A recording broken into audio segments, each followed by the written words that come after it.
You're listening to the We Are Libertarians podcast network. Find all of our shows at wearelibertarians.com.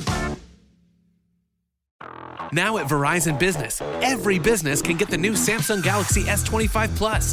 Whether you're a new customer, loyal customer, or returning customer, this one's for you, you, and you on America's most reliable 5G network. Get the new Galaxy S25 Plus on us, powered by Verizon Business. 256 gigabyte on us. New device payment purchase agreement, select trade-in, and business unlimited plan required. Credit varies by smartphone trade-in. Applied to account over agreement term up to 36 months. Terms apply. Limited time offer.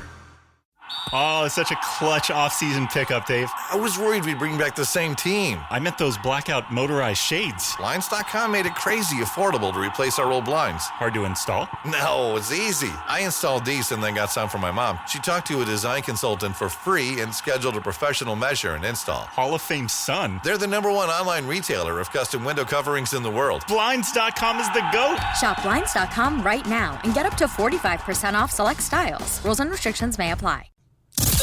All right, let's get back to some boring subjects.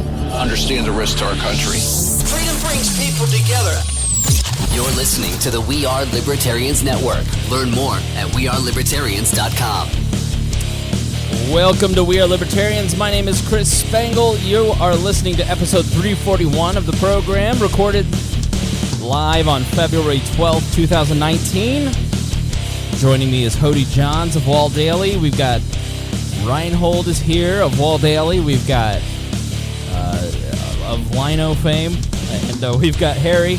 Harry's here as well. So we'll get started. We're going to talk about Bill Weld. We're going to talk building movements, and we're going to talk about just being exhausted with politics. So we'll get started right after this. Warning: this show is for adults, produced by semi-adults, so the language is sometimes strong and offensive. I don't know what I said. Welcome to We Are Libertarians, where our goal is to help you sound smarter while talking to your friends. We examine current events from a libertarian perspective while treating modern politics with all of the irreverence it deserves. There has been lie after lie. We toss out the screaming heads, put people before political parties, and give context to the news to make you think. Now, here's our host, a 15-year veteran of politics and media, Chris Spangle. Thank you, disembodied voice. Still love that intro. Just made the final payment. got that intro on payments, Harry. You need to come up with a name for him now. I don't know. Maya. So Harry, how are you tonight, Harry Price? Going good. Excellent. We've got Rhinehold here. How are you, Rhinehold? I am doing well. A little tired, but good to go. You seem a little. But you've had the Death Wish coffee now. Death Wish. I have no adrenal gland left. Apparently not. Yeah, and then I've blown through it so much. So this is I'll probably go take a nap after I drink this. Pull that mic closer to you for me. And then Hodey Johns, how are you doing? Will do. Awesome. As always, when I'm on the main show, I'm feeling like a ham. Yeah, you're in beautiful Salt Lake City. Hodey is our favorite Mormon. He has not had just Sprite for you, right? Yeah, and even then, sometimes I get a little twitchy. That's all that sugar. Yeah. Sure, will do it. Anything above 2 aspirin is hard drugs for me. Now, being from aspirin. Now, being from Salt Lake is. Do you have snowshoes on? Like, how bad's the snow there? So I can't even believe this because most of the time I'm from Colorado, moved to Utah. I'm used to the Rocky Mountains. Most of the time, you guys are laughing at us because we're covered in snow. Somehow this polar vortex just completely hit you guys, has totally missed us. We've maybe got like an inch in the last 2 weeks. Wow. But you need it because you have skiing hills and things. Yeah, we actually like the snow here. It's their economy. We don't have to set our railroad tracks on fire like they do in Chicago. Wow. I didn't know they did that.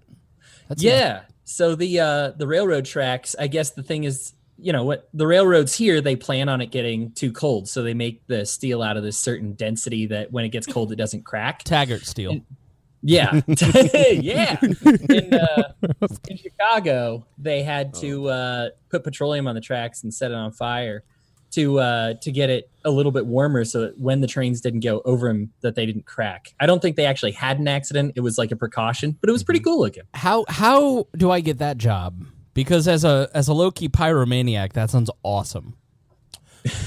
I'm guessing that job is like reserved for government bureaucrats that, kiss a lot of butt. Yeah. For low-key pyromaniacs, firefighting is the best place to go. Really? Mm-hmm. Yeah, but then I have to, I just watched Backdraft. Then I'd have to, carry hoses and race my brother upstairs. I don't want to do all that. And die. You don't think you can beat your brother? Come on. I'd beat him in a TV watching contest, probably. No, I'm svelte. Hodey, you've lost a bunch of weight. How much have you lost, and what are you doing? Yeah, so I'm with the Keto-tarians group, the Keto Libertarians group, and I've gone from 240. I've been at 208 the last couple of days. I haven't broken anything, but maybe haven't been working out as hard as I could. Feeling great, losing lots of weight, and keto's great. I started it a week and a half ago. I went from 271 to 264, and I've cheated aggressively on at least 2 days. By the third day, you just go, I can't take it. Like today, I went, I'm having a cheeseburger. I don't care. Well, you can have the cheeseburger. You can have the cheeseburger, just don't have the bread. Yeah, well, that's not what my carbs. gut biome said. No, I have had. I was eating horribly, and I amazingly had not gained any weight, but I was just feeling foggy and miserable, and I really do love how I feel. I like people, oh, you're going to feel like Superman. I don't agree with that. Not at this point, but maybe I need to get to, ketosis to actually get there, but I definitely do feel a ton better, just, even on days that I have less than 20 carbs. Mm-hmm. Which has been more than not. Do a 6-day fast. You'll feel like Superman. What do you eat on a fast? Water. Yeah, no, that's not happening. No. Mm-mm. 6 days? Yeah. Hey, when was the last time you did that? I actually did it about, I think, a year and a half ago. I feel like Harry, Hodey, and Rhinehold, you can back me up. I feel like Harry gives this advice, but he's never done it in his life. The Venezuelan diet he's on. What? He's Harry's keto. Rhinehold is carbo. he was talking about pizza right before, and I about kicked him out. I was like, if you mention pizza one more damn time, it would make sense if we're all here anyway. A little pizza. While we're doing the show. You can have pizza on the ketogenic diet. It would be fun. Yeah, just no sauce and no crust. It's totally great. Yeah, you scrape off the devil crust. I was surprised when I did keto that you could go to any fast food place, order a sandwich, and just say you want it, without the bread on it. They do it all the time. So. Yeah. In college, I did Atkins, and I was very aggressive about it, and I lost 30 pounds in a month. But I did it the month before my birthday, and I celebrated my birthday at Penn Station. And it wrecked everything. That was the best sandwich I've ever had in my life. The only thing comparable. So full of bread. It was day 4, and I had almost no carbs at the beginning of this month. And I couldn't take it. I was feeling a little hypoglycemic, which you do kind of in the beginning feel a little hypoglycemic, but that goes away. And I had a mini Snickers bar, and it was the greatest thing that has ever happened in my mouth. I doubt that. Oh my! The Mormon. We got to dig up some history here. Yeah. But the thing is, you just got to find those same treats that you like in the ketogenic to go after it. There's chocolate teas that you can get. Yeah, Atkins makes these little squares. They're great. They actually, 15 years ago when I did the Atkins and you bought those bars, it was alcohol, sugar. It tasted so weird. Mm-hmm. This tastes like an actual chocolate caramel thing.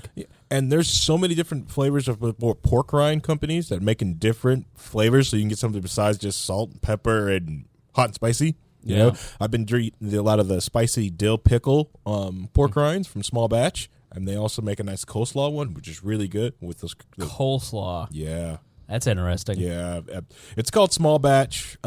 Yes, Small Batch pork rinds, really good. I love them. Follow them on Instagram.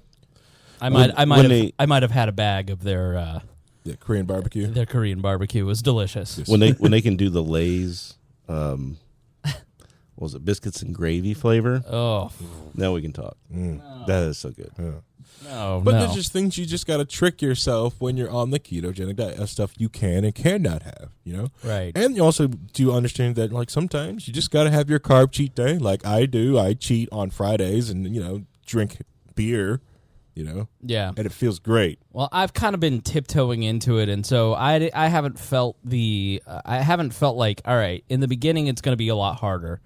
And so I don't need to be as aggressive about it. And I learned this when I lost, I've lost 10 pounds every year for the last couple of years. My height was 330. I'm at 264 now.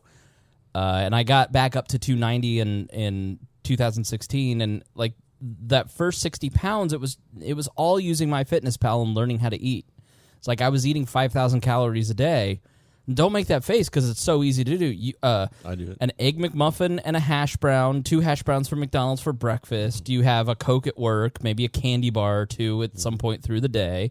You go eat some, Brew Burger and some fast, Chili's for lunch, and then you go to Buffalo Wild Wings for dinner, and then you add it all up, and you just go, I've been eating 6,000 calories a day without even really thinking about it. That is a crazy amount of calories. It is, but I've got full listening to your breakfast. It's so easy to do.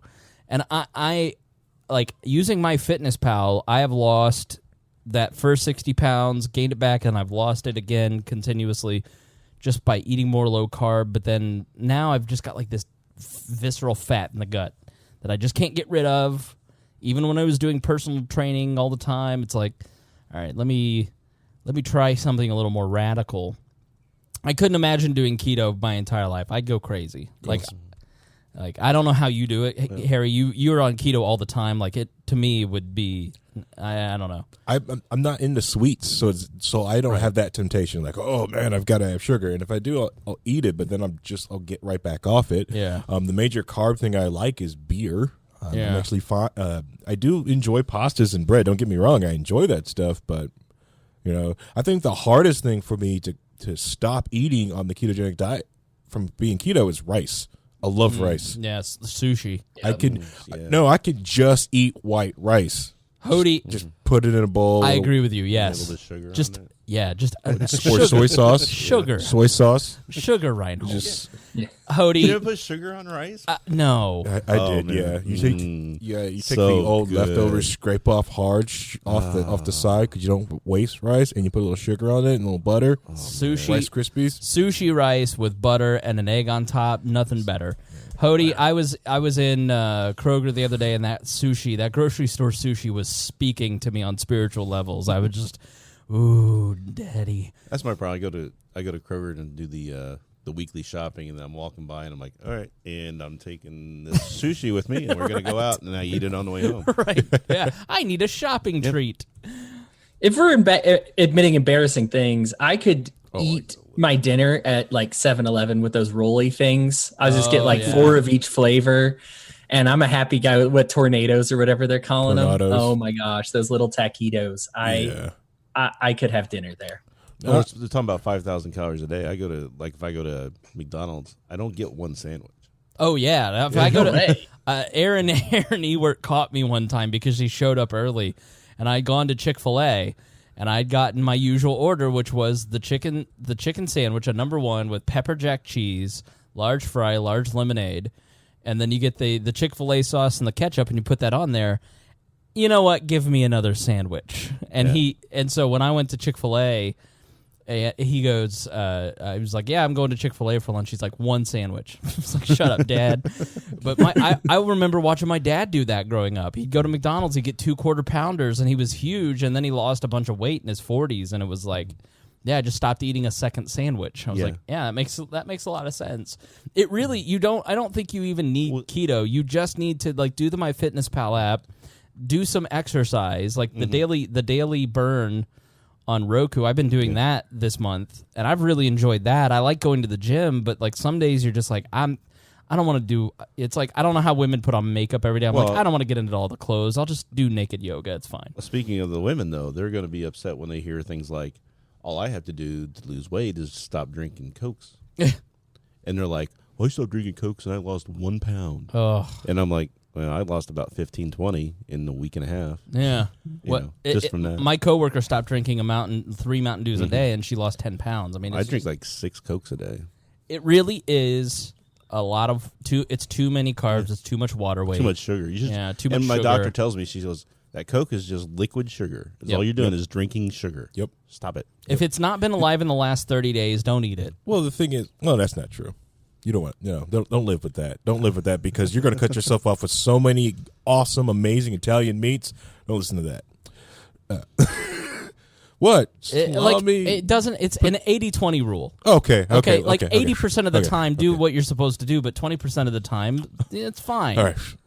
I have. If you'd like some, I have a charcuterie board in there. I have prosciutto, salami. Considering you won't eat it, pepperoni. because after 30 days, I will get up and eat that for you. But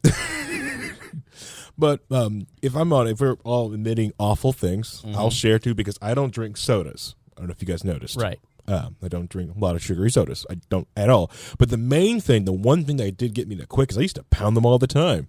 But the thing that got me to quit, I'll admit it, was Alex Jones because of the high fructose corn syrup. There's mercury in it. You can't drink it.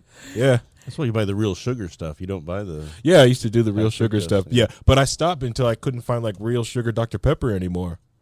Yeah, I ordered it from Texas at one point. Yeah. And it did taste better. Mm-hmm. It's legit. so much better. Well, I used to get the Cokes from Mexico. The Mexican Coke is so much better. I know. Because I miss my bottles. I grew up in... When we used to have to take the bottles back and return them and everything. Back in the 40s. I missed the bottle. Right. Yeah. There's a flavor to it that's different. Yeah. I totally agree. Hodey, go ahead. I was going to say, like, in Venezuela, they encouraged a tax on sugary sodas. So that's what the Coke that they made down there in Venezuela. So that's why Coca-Cola pulled it out of Venezuela, because they increased the tax and was taking it over. Right. Because they made sugar drinks. Real sugar. Now, Hodey, have you ever been tempted by the devil and had... a Coke or a Mountain Dew or some form of soda? Like ever or during this keto part? No, just ever, yeah. In the last 10 minutes. Oh, yeah. So Mormons are actually allowed to have soda. We actually clarified that. We actually had our president clarify that because even our last president drank like Diet Cokes at the games, at like jazz games. And people are like, I thought you couldn't have soda. And they're like, look, it's this one verse that says don't drink, like it says hot drinks. And by that, it means alcohol, like mead, tea, coffee, right? English booze, that type of stuff. So you can have margarita? And so no, virgin margaritas, I think, are still okay. Mimosa. But we've actually clarified that. So we are actually allowed to have soda. I haven't had any diet or otherwise starting the keto diet. I haven't cheated myself yet, but yeah, we're allowed to have those. You look much less fleshy. You look very good. You look handsome. Thank you. It's a lot dropped from my face. I'm glad you noticed. Yeah. So I think the diet drinks are just every bit as bad for you, maybe even worse than like regular soda. Like I just like, to me, I've read stories of people who have like MS and then they stop drinking soda and their symptoms go away completely. Like it just, I don't know. To me, putting something that is manufactured in your body, like I just drink water all day long. Yeah. But when I do decide to stop the Cokes for whenever I do it, it's always to drink water. Yeah. I just say I'm done with water. I'll just do water because everybody's like, well, you can have all these other different drinks and things like that. I'm like, I don't care. I mean, I like the taste of Cokes. But if I'm not going to have one, water's fine with me. Tastes great. I dated somebody at one point, and I was a big fatso and was trying, but she's like, I just think exercise and eating right is like paying your bills, going to the dentist. It's just part of being a grown-up. Yeah. When you're young, you can eat whatever you want, you can do whatever you want, and it doesn't really matter, and you feel good. But then, like, at 35, if I don't go to the gym or work out within 3 days, I feel awful. Yep. Like, I think it's important to actually take care of yourself physically. Here's a bit of advice for the young listeners out there. Your body will retain the information that you store into it of working out and being physically fit. So if you stay fit, you'll just and then do a couple of binges, it's easier for you to go backwards. Yeah. It's honestly, I wish, like, I was really in shape in high school and college somewhat. Like, I would go to the gym and work out, and then, at some point I stopped, and I just think about, like, why did I let myself get that miserable? Why did I let myself get that lazy? My goal was literally on a weekend to not move a muscle, not go anywhere, order in. It just was a miserable existence. We're going to talk a little bit about this on the bonus. Talking, I think, we'll make it bonus. So check it out. We're going to continue this conversation about what it means to be an adult. Because I'll be honest. Listen to that one. You'll be here. You don't get to leave. I'm honestly doors locked. I'm honestly so fed up with politics, and I've always been a big fan of personal growth and having goals and Zig Ziglar, Napoleon Hill, all that stuff. And then I read Mary Ruwart's Healing the World, and for me, it was like that was the first book. And Hodey, we ought to talk about the book club in a second. We ought to do that in a couple months, but it was the first time I connected like personal growth to libertarianism. It was just like, wow, okay, Dave Ramsey's probably done more in the last decade to financially secure the United States of America than the federal government has, because so many people are taking his class and getting their personal finances, and, that savings rate has an effect on the banks. And, I think so we'll talk a little bit about the connection between libertarianism and personal growth. But, Hodey, do you want to plug the book club? What are we reading this month and next? And how do you get involved? Yeah, so the book club is going great. We had an amazing conversation on it. If you are a Patreon donator, thank you. And you got to listen to our conversation about it. We've started with Them, Why We Hate Each Other and How to Fix It by Ben Sass. Just a great book. I think all of us loved it. Yeah. 5 stars. Changed our lives. Completely altered my social media habits. That was a great. I love that we are doing a mix of like politics, personal health, good advice books. We've got some like exercise books in there. Like I just think the book club's going to be great for giving you a lot of different things. We got a history book coming up next month.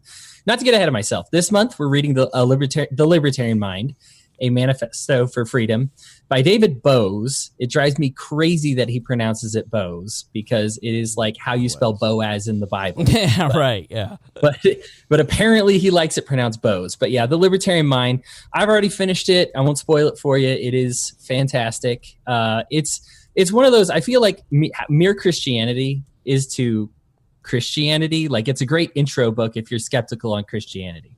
A lot of people think because of the name Mere Christianity is like intended for like high level intellectual Christians. It's like, no, it's the intro book that you get to it. It addresses a lot of the hiccups that you have early, problems that you might have with Christianity, and helps you overcome them.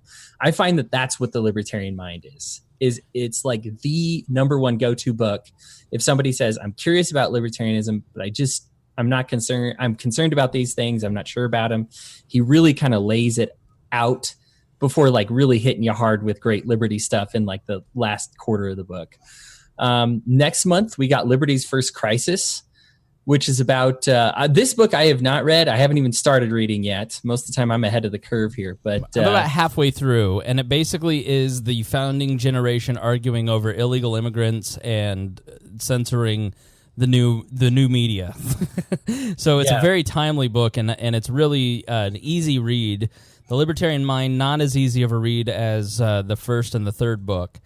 So we're trying to mix it up between, let's start with, human action and read through that and do predictable stuff. Like we want to do something that's a little bit, this audience is very much newer to libertarianism and to politics. And so we're trying to, show you the way that we think and also make you think in a different way. So I think one of the founding principles in my view when I do analysis, Them I thought was really important because it was good to start off because it's about community and loneliness and gathering people together. It was really good. And then the second book is a foundational libertarian book, and we're not just reading libertarian books, which is why I intentionally started with them. And then the third book is about history, because I think history is one of the most important pieces that we so often miss when doing political analysis and societal analysis. And I think you're just going to, when you read this book, you're going to go, wow, we haven't changed as a people since the beginning. I mean, it's the Alien and Sedition Acts, which is what the book is about, is so much of what the conversations are today. So we'll probably, Hodey, I think, alternate from, an off-libertarian book to a libertarian book, maybe. Maybe we do Mary Ruwart after that. Just because I don't want it to be a libertarian book club where we're only reading libertarian stuff, because I want non-libertarians to see this and hopefully get involved. Or if you listen and you're not totally, like I'm not totally a libertarian, I want you to feel comfortable getting involved in this and joining us on we do a video chat with each other and break down the book, and then we post that for our patrons to listen to. Yeah, the fourth Sunday every month we'll be discussing the old book, and that's when we'll start the new book. So you have plenty of time to still read The Libertarian Mind, to get in on that few weeks. And then if you want to join us the month after that, it's never too late, just a book a month. We're on Goodreads. That's how you can find us. We're Libertarians Book Club. You can find the links from our page and wearelibertarians.com. Wearelibertarians.com. And and I thought it was cool. We even got somebody, Hadley, in the club, who's completely disconnected from social media, but was like, cool. Yeah, I joined you on the book club, and he joined our conversation. That was really cool to meet somebody. Yeah, so we want to be readers and build up this foundational knowledge because it's important. So that's why it is so important. And, that's just an important principle, is reading and making sure that our minds are sharp and that we're engaged in the community, that we're reading history, that we're not just focusing on libertarianism. And so that's why we do this. Now, let's see. I want to thank our patrons. This is a good time, Harry, to stop, thank all the patrons, and appreciate what they do. What patrons do. So if you think about the word patron, like think about 1500 and you're Machiavelli and you're writing this, you have this, or you're Da Vinci, or you're creating some form of art or intellectual project. You needed someone to fund your research, fund your project. And you had to find one person who was in power to fund your study. This is still really how it's kind of done, with either government grants or, through foundations. And what Patreon has allowed us to do, and what the internet has allowed us to do overall, is break that funding model apart. And so we follow something called the value for value model, created by our friends over at the No Agenda Show, blatantly stolen from them. And I mean, you've listened to No Agenda forever, which is a great podcast. Can you explain the model a little bit? The value for value model? Yes. Basically, if you get value for what is being presented to you, you should pay back in kind to keep that going again. Right. So if you want to see this continue, if you want to keep having these conversations and listening to what we're doing and the expansions that we're doing, the Wall Daily, the book clubs, all kinds of stuff. I've been hearing some things coming up, possibly with a store and we're gonna fund some new T-shirts, right, so you can have cool libertarian swag. We're going to really roll out Liberty and Chill, but not centralize it. We're going to decentralize it. And it keeps us from having. Okay, so if we wanted to continue doing this and still have money coming in, we would have to go to advertising. Advertisers would then come in and say, well, you can't say this, you can't say that. You could lose your advertisers if you say the wrong thing. By having the people who are getting value for what we're doing to pay us directly, we can avoid all that. Right. Yeah, so it is about you getting involved in this. The reality is that We Are Libertarians is obviously headed by me. It was something that I've started and spearheaded. There's been people like, Joe Ruiz was on 48 episodes. Greg Lenz was on 207 episodes. Bittner, 26. Let's see. Rhinehold, how many have you been on? Creighton, 68. Galt, 46. The website's not accurate online. Oh, it isn't? Okay. No. I think I've been on like 14. Okay. Hodey's done 33 dailies. Sarah's done 21. I've hosted 429 of them. Harry at 85. It still doesn't know to turn off his cell phone. First off, that's an alarm to remind me to brush Gunther's teeth. Oh, okay. So, well, it's allowed. It's very cute. Gunther who's brushing the teeth now? Since you're not there doing it, I'm really hoping that someone will do it at the house. But the alarm went off here. Yeah. I see a flaw here. Yeah, it's a small flaw, but I'm sure, and I have full confidence that one of the servants at the house will get it done. So all right.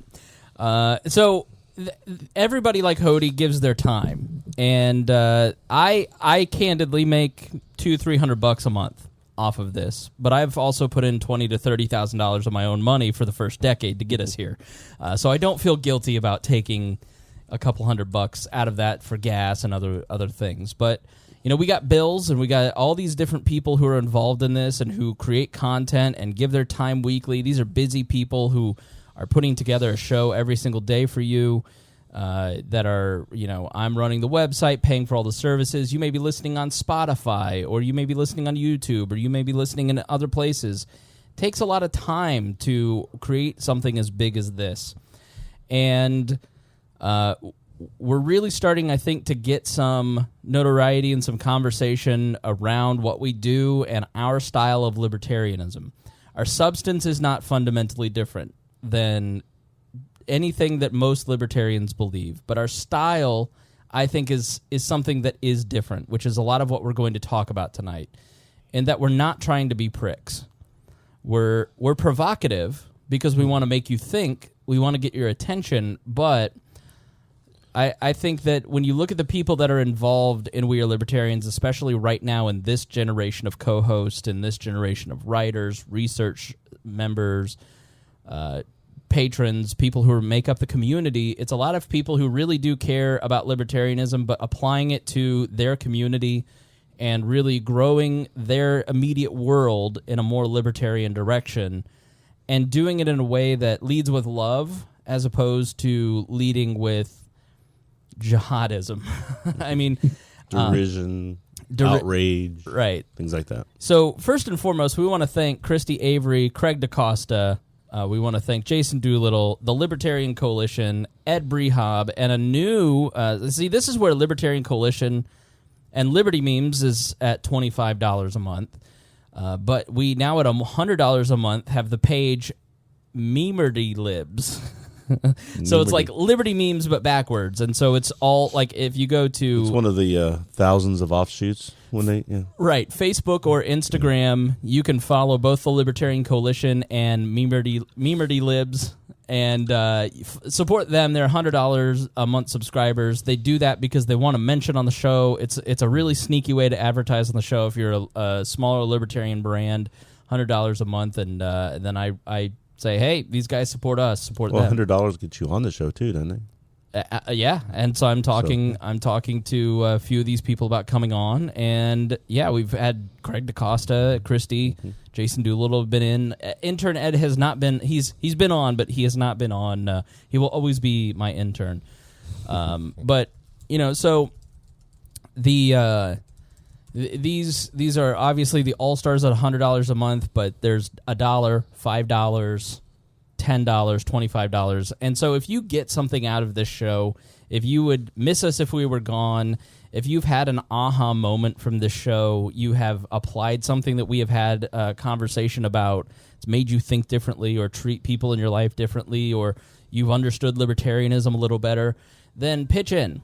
And that's all we ask. And if you can't do it financially, then share the show on social media.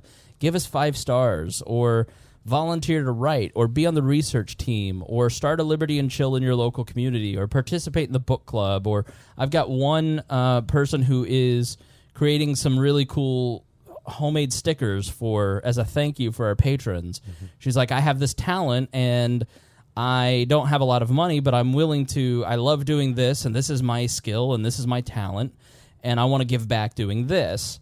You know, Craig DaCosta, thank you to Craig for sending us a piece of equipment off of our Amazon wish list. And I know that this is like a big, long commercial, and it feels that way, but it gets to the root of what I think new media is about, which is building a community and then interacting with that community online and enacting the principles that hold that community together out in your community. And so what We Are Libertarians is moving into over time is less about me and more about you. Less about Harry, less about Hodey, less about us, and more about what you're going to do with what we talk about here. And Rhinehold, too. So, like, it, because at the end of the, I like that we're like, it's not about us, and Rhinehold's like me. No, you didn't mention it's all about me. Right. Because we're going to leave him feeling left out on who gets thought less of. Right. Right. No, I'm just saying, so you're not paying attention to all of them guys. Right. Focus it all here, because I needed to sustain myself. You know, and it is rooted in my Christian principles, and I've just been thinking a lot about this lately. You know, the government takes more responsibility when America's people take less responsibility. And I feel like we're at a point where we have the government doing too much, and it's an inefficient system to take care of people because we're delegating that responsibility to them. And to do things effectively, we need to be the ones that step up and actually start participating in our community. We need to be the ones that take care of the poor, that run the homeless shelters. We need to be out and engaged in our community as libertarians because we can do it better. We can do it with more empathy. And we can do it in a way it's not being forced. Right. And so when your friends and family, the number one objection to libertarianism is always, or no government, is, well, who's going to take care of the people that I don't personally want to take care of? And they never like the answer you, but if you can say, well, me, I volunteer at a clinic for people who deal with this, and I love it, and I get so much out of it, and that's what I'm invested in this, and you have to start modeling libertarianism. And we're just living libertarian. Yeah. So we keep saying that we can, you know, we have these ideas that can exist without a government. Right. Nothing's stopping us from doing it. Why, you know, if you believe that, live it, go do it, prove the case, and then people will start accepting that as a truism. They won't, you know, wonder what's going to happen because you'll be out there doing it. It's like when the shutdown happened and there were libertarians going out and cleaning the national parks. The great Jess Mears, beautiful Jess Mears from the Libertarian National Party. She, you know, somebody said a joke and she took and ran with it and started a movement. Gay rights, the civil rights era, all of these things started in the culture. They started in the real world, and then the government was so pressed by its people to change that. But it starts with us actually making it. Government is reactionary, right? It only enacts something or does something when the majority of people tell it needs to be done, right? So why can't that majority of people just go do it? Why do they need the government to do it? So most of the times the government doesn't really need to; they just do because that's how they stay in power. Yeah. And so I just really feel like this audience, I've built this thing, and it is a great way to connect with other people who are working on projects, and it's a great way to connect to some principles that we all are in agreement on, and we all have kind of the same style. And so use our groups, use our Discord, use our communities to meet other libertarians that can help you achieve what you want to achieve in making social change in a peaceful manner, because, you know, this is now to a point where it's so big that I can't centralize anything and I can't control the brand. And like, if you want to steal the logo and create a bunch of memes with our logo, you know, that are not offensive, I will deny you. If you are doing something with, if you're not covered by our racism insurance, then no, thank you. But, you know, like, if you have an idea, do it. And if you need our help, then get in the group and ask. Like, don't send me a private message. That's not what I want. I don't want you sending me a private message saying, I have an idea to do X. I want you to get in the group.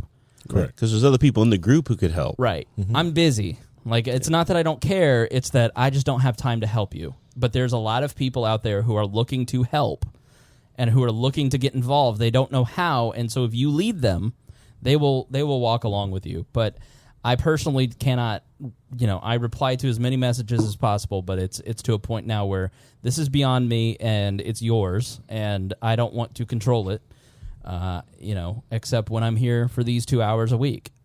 And, Hodey, I don't even control the daily content. I just listen for sound quality, edit it. I don't check it for content. I mean, he doesn't actually listen to them. I've listened to about half, but he's a smart ass. But it's just a platform where I've said to like Hodey and Rhinehold, like, you guys have something to say, do it. This episode is brought to you by Shopify. Upgrade your business with Shopify, home of the #1 checkout on the planet. Shop Pay boosts conversions up to 50%, meaning fewer carts going abandoned and more sales going cha-ching. So if you're into growing your business, get a commerce platform that's ready to sell wherever your customers are. Visit shopify.com to upgrade your selling today. ¿Hablas español? Sprichst du Deutsch? Kann du Norsk? If you've had that sound from Babbel before, I bet you do. Babbel is the science-backed language learning app that actually works. With quick 10-minute lessons handcrafted by over 200 language experts, Babbel gets you on your way to speaking a new language in just a few weeks. With over 16 million subscriptions sold and a 20-day money-back guarantee, just start speaking another language with Babbel. Right now, up to 55% off your Babbel subscription at babbel.com/Spotify podcast. Spelled BABBEL.com/Spotify podcast. Rules and restrictions may apply. This episode is brought to you by LifeLock. During tax season, your personal info travels to a lot of places. Between payroll, your tax consultant, and the IRS. If your W-2 gets exposed, that's just the ticket for identity thieves. That's why LifeLock monitors millions of data points every second. If your identity is stolen, they'll fix it guaranteed or your money back. Don't let identity thieves take you for a ride. Save up to 40% your first year. Visit LifeLock.com/podcast. Terms apply. Yeah, that's it's been my especially recently, I got to vent a little of my very rare Mormon anger on an episode, and I had fun doing that. But it's something that's very objective for me. I get a lot out of it, even though it's donated to the program for free. I think, you look at video gaming right now, and all of the companies that are making the most money are the ones that make free-to-play games. Well, why? Well, that's because when people find value in it, that's the point when they give you value, as opposed to a beforehand investment. And that's kind of the way I've been dealing with Weird Libertarians, is just saying, like, man, they are really providing a lot of value to me, so I'm going to give something back. In my case, it's mostly time. I think I'm on the $10 or $15 something donation list, but the majority of what I can give is time and effort. And we'll talk about a lot of my direction and where I'm going, don't worry, with the Wall Network and the bonus content. But just a lot of different ideas. For me, I think it's all very exciting. I think what you said about it, I'm glad that we're the ground level for libertarians. I was thinking about that, especially in light of the Bill Weld thing, that I want people to find us before they find those violent, vile, awful people that talk a lot of trash. I'm glad that we're the ground floor, and I hope we stay there for a lot of people. Yeah. So join the Patreon. That's a great way to get connected. It puts you in certain groups. Get on the website, find the community that you're most interested in. We've got one. If you don't see one that you're interested in, then start one. Let me know. I'll put it up on the website. Just build your own community around the connection point that is this podcast, and don't ask me for permission. Just do it. I mean, that's really it's where easier to ask forgiveness. Yeah, because the reality is I'm getting burnt out on politics. I mean, at least for the next few months, I can just tell it's going to be a couple months before I really can give it. You got to have a little bit of a break before the 2020 starts ramping up, which is happening already. Which is crazy. And so if there's people out there who want to host daily episodes or want to write for the website or want to do something then hit Hodey or I up. We'll get you involved. Hodey really runs the research team, the daily hosts, and helps put that stuff together. So send one of us a message, and we'll get you plugged in. So, which that leads us to Bill Weld. And if you skipped ahead, which I don't blame you, you missed a little bit of a setup about who We Are Libertarians is. There's some folks out there who are mischaracterizing both us and also our comments, my comments on Bill Weld, which surprisingly went viral. I didn't feel that I had a very offensive take, and it really wasn't an offensive take. It got 1,400 shares on Facebook, almost 1,500 shares on Facebook. So at least you're not shadow banned. Exactly right. But let's start with who Bill Weld is. Who wants to take who is Bill Weld? Harry doesn't know who Bill Weld is. Just this guy, you know. He's our resident anarcho-capitalist. Rhinehold, who is Bill Weld? Bill Weld is a former governor of Massachusetts, two-time governor, and so I guess from that point on, he ran for governor of New York at one point. In 2006, he was denied ambassadorship to Mexico by Jesse Helms because he was pro-legalized marijuana and pro-gay marriage, which wasn't a no-no for Republicans back in the day. Right. Then after the 2006 governor race went horribly wrong and he was treated so badly by the GOP, he just left politics for 10 years. What happened with the LP in New York? Because I hear this criticism of Bill Weld and the New York LP all the time. I know they have fusion voting. Yeah, they had fusion voting. They were going to vote. He was going to be on the ballot for Republican and Libertarian. And he told the Libertarian Party that if for some reason he didn't get the Republican nomination, he would still do the Libertarian nomination. Right. Then the way he was treated by the GOP there was so bad, and there were threats made against his family, and there was a lot of backroom deals and things that happened that still haven't been let out in light of day.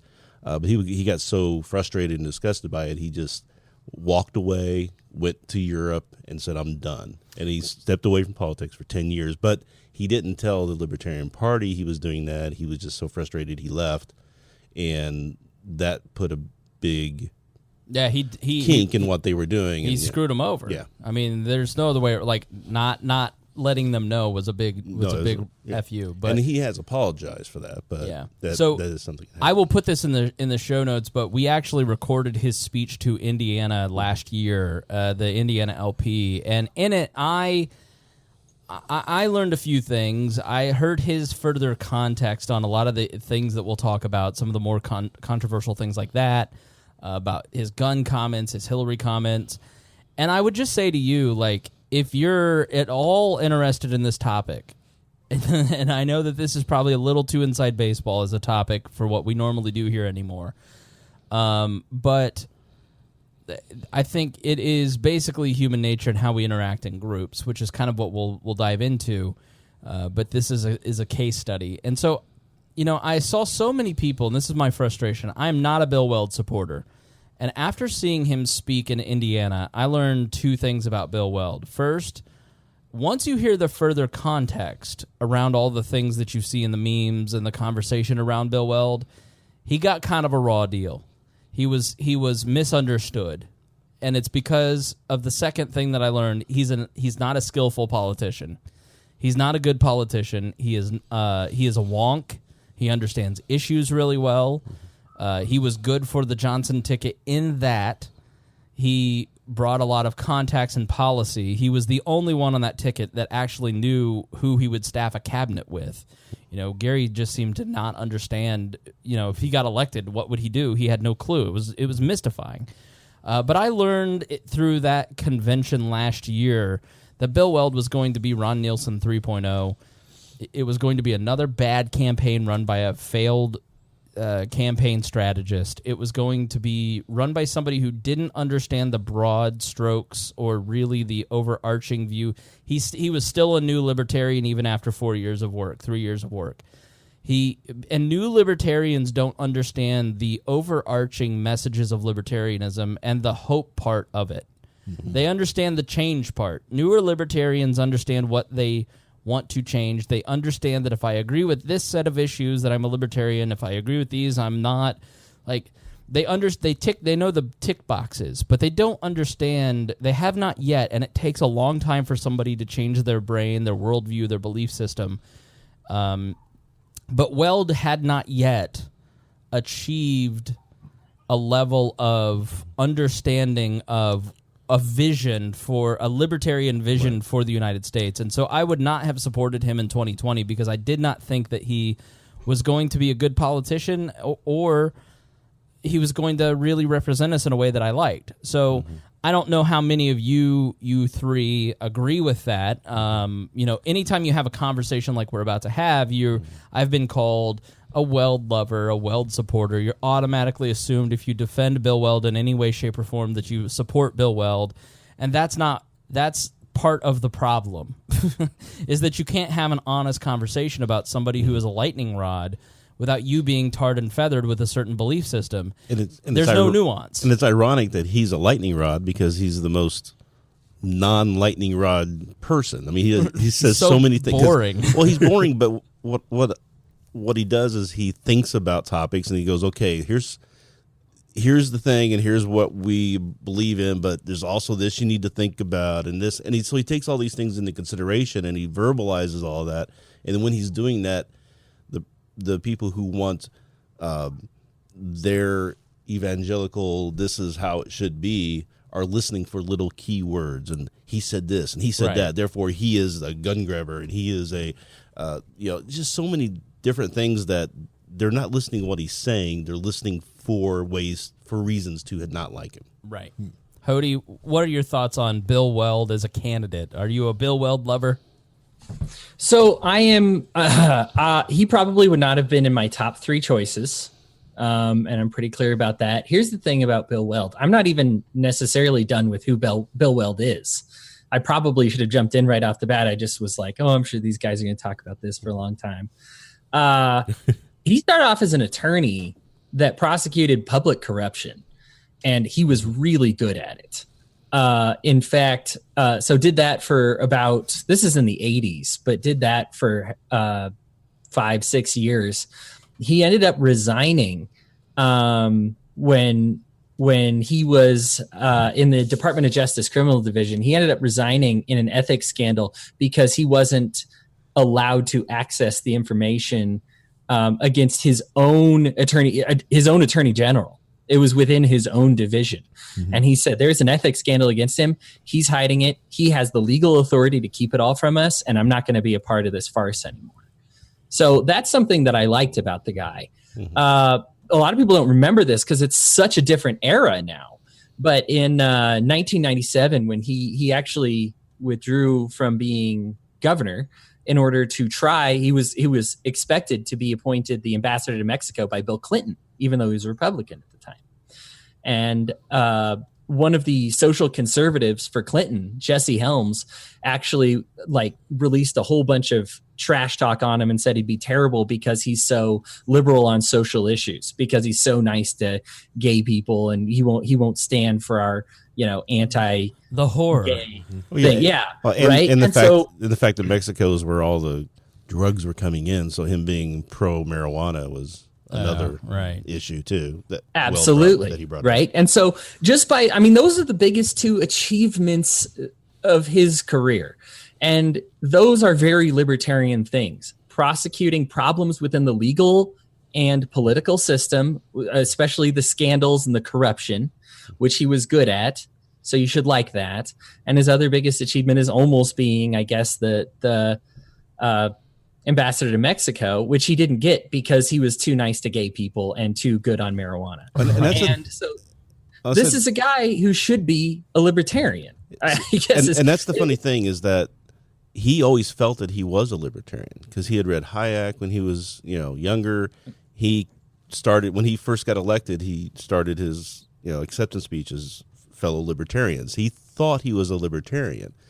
And what happened was he didn't realize, because he hadn't been spending time with libertarians for all this time, Mm-hmm. he didn't realize what libertarians were saying and thinking in the right words and phrases and things that he needed to say. He didn't understand understand the movement. He didn't understand that. So when he came in thinking, okay, because Gary Johnson asked him to come run with him, so he's like, yeah, that sounds great. You're doing it, I'll do it. And he came in and was just, I think, hit in the face really fast with, I think he thought about it and this is sort of what I wrote in an article for the website. which I'll kind of break down. So hopefully you kind of understand who Bill Weld is. He ran in 2016 with Gary Johnson. He said a few things that I'm not going to defend, and I was pissed about then. And then he gave further clarification. I was like, okay, I kind of see where he's coming from. I'll give him the benefit of the doubt on that. He's trying. So you can go and actually listen to that speech. If you like, we're not going to sit here and argue the gun comments or the Hillary stuff. Let him do that. It's not my job to give you. If you can hear directly from the man. And I got into arguments with people like this one guy. I mean, and I don't mean this to be derogatory. I mean this in a very strict sense. He might have been autistic because he was so dogged on the point of, do you agree or disagree that Bill Weld wanted you to vote for Hillary Clinton? I said, I don't think that. I was mad about what he said at the time. New information came to light. And I think that if you listen to his explanation, you go, okay, well, it's gone from, yes, Hillary Clinton is a serious candidate and what Trump is saying is ridiculous. Because at that point, he was the Trump attack dog and Hillary, Gary was the Hillary attack dog. Right. Hillary is a serious candidate and Mr. Trump is wrong is what he meant. And somehow the game of telephone over 3 years has turned into Bill Weld supported Hillary Clinton. Well, endorsed her is what endorsed what her. say. Like and so I look at that and I go, libertarians have to be the most intellectually rigorous, and we have our own version of NPCs. Correct. Yeah, they've got NPCs. It's a whole bit different culture and lexicon that you have to follow, or you're just on that side of the fence, and you will always be on that side. Right. And no one can define that, and that's the worst part, is that nobody can say, okay, these are all the things that I can check the boxes off on and say, okay, I'm a libertarian. You can't get me on anything, because they'll find something. Right. Because everybody has their own idea of what pure libertarianism is. They all want purity. They all want principle, but it's how they define it individually, so it changes from person to person, so you're never going to achieve that. Yeah, I don't think anybody has joined the Libertarian Party or the broader libertarian movement at the beginning and 10 years later been the same. Right. Like you intellectually don't start where you began. Nobody should be like that in life anyway. Right. I mean, right. If you're sitting there saying that I've got it all figured out, you don't, and you're never going to if you don't get out of that mindset. But the guy just, like, I literally went back 30 times on the post. Yeah. I was just like, listen, if you listen to this and you come to a different conclusion based on the same evidence, then that's fine. We can walk away and disagree. But if you just won't listen to this explanation and hear his information because you're just so hell-bent on just believing the conversation around Bill Weld, then I don't have anything left to say to you, because if you're not willing to actually deal in, like, if you're not willing to let new information maybe inform your opinion about someone, then that's just intellectually backwards. Like, I just can't.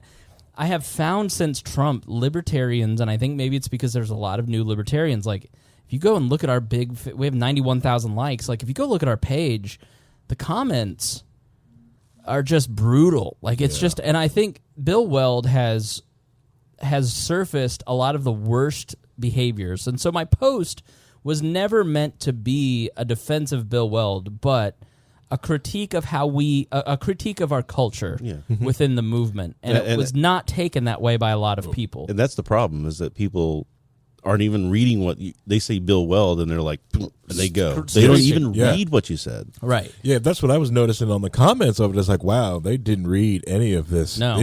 They just started commenting. They copied and pasted from other arguments or arguments they were having in other places and just continued them in the comment section. Exactly right. I want attention for my nonsense. And I just, like, that frustrates me to no end, because I just don't get, like, I think we've all done it. We've all posted something without reading it, or we've all commented on something without reading the article. But, like, when it comes to Bill Weld, that's just like. So let me read a portion of what I wrote. You can find it at WeareLibertarians.com. I'll put it in the show notes. Bill Weld's experience with the Libertarian Party is all too common. there's a cycle that I've noticed that I articulated in this, and it is that a person has libertarian-leaning beliefs. Somebody like Bill Weld has the vague notion that he's a libertarian because he has those issues that he seems to not agree with his party on. But I'm a Tulsi Gabbard, Glenn Greenwald liberal, and I don't fit in with the Hillary corporate Democrats. Right. I'm a Bill Weld Republican who is pro-marijuana, pro-gay marriage. I disagree on some of these bigger issues. I have some non-interventionist beliefs. I really like Rand Paul. Maybe I'm a libertarian. And so they then dip their toe into the party. And they initially feel excited because the party is aligned with their beliefs. And because it's such a small culture, the next thing that always happens, almost always, is they want to get involved in the party so they join leadership. In Bill Weld's case, he looks at his resume, the party looks at his resume, Gary Johnson looks at his resume. Let's promote you to leadership before you really are ready for it. Mm-hmm. I don't think there's anybody who would agree. I personally don't. If I had been a delegate, I probably would have voted for Bill Weld because Gary Johnson wanted him as his running mate. Mm-hmm. He made this speech and he said, listen, you can't think about why'd the Libertarian Party pick Bill Weld? If all these people hate him, how did Bill Weld get selected? And I told somebody in our Facebook group, I said it's because the people who actually go to conventions and vote are not Facebook libertarians. Right. Those Facebook libertarians who are always mad, they're never doing anything. They're just commenting on Facebook. The people who are actually making decisions in the party, the 1,000 delegates that show up to vote, these are the people who are involved in the party and really don't give a fuck about Facebook arguments. They just don't. Yeah, the Facebook argument aren't the people who are donating members. Right. They're not going to the meetups. They're not doing that. Yeah, they're completely different branch. Right. And so instead of looking at it why'd they pick Bill Weld, you have to look at it in the context of that particular convention in those few days. You have to look at the other candidates. Gary Johnson was a terrible choice. Okay, who is the other choice? Austin Peterson. But those people, if you ask who was the best choice in 2016 for the Libertarian Party, they will inevitably say, The Rock, or they'll Daryl W. Perry. DW. Even for 2020, they're like, okay, who should be president? Who should be our candidate? And they're like, well, we should go get this person, and we should go get that. That's politics. Fantasy. Politics is the art of the possible. Yeah. And so when you look at that convention, a lot of people didn't feel at that time that Austin Peterson was ready. And I think Austin Peterson would be ready now, but he has no desire to run for president as a libertarian because of his experience. Mm-hmm. You had Daryl W. Perry, who is ideologically, I think, what most libertarians, the person that the most libertarians would agree with, including myself. He's very pure, but stylistically, he is not. He's just not good in terms of he's not going to get a lot of interviews. The wing of the party who's crying, we need purity in our next candidate, don't remember Michael Badnarik and how little attention Michael got. I like Michael a lot. I've met him a couple times. His Constitution class is amazing, but Michael Badnarik was a nobody who got no attention. He got press for doing a radio interview that said he didn't have a driver's license, and everybody mocked him for that. Right. And when he got arrested with the Green Party candidate at the debates, no major news media covered it. Right. It was on all the side stuff that you could find. Right. And so this is crazy. So when you're involved in politics, if you're an anarchist and your purity is your highest value, if you're Harry, you don't get involved in the Libertarian Party because if I run for office or I get elected office, it's an oxymoron. Right. And that's the argument I keep hearing from, and we've had this conversation, for decades. I mean, go back to the 80s. But what I keep hearing is we need to have, we're not going to get the person's not going to get elected as president. We need to have a pure candidate out there getting the message out so that we can grow the party and everything. And I said, but if that person is not considered legitimate by the media, nobody's going to ever hear anything you have to say. Yeah. Right. So what have you gained at that point? Why do you not get involved in the party? Well, all right. So I see nothing really I don't really see what I could gain from it other than another meeting to do and more work. I also, voting really, no one really voted themselves into more freedom. Mm-hmm. And I just don't see any benefit for me that I couldn't get out of it. Now, that's not to say that I still think what they're doing is okay. It's nice. I go in and I cast a quote-unquote vote for them, but because I like having the Libertarian Party having ballot access because it allows people to come to the ideas of liberty, which eventually can push them off the cliff into the anarchy land. Right. So I will, do that part.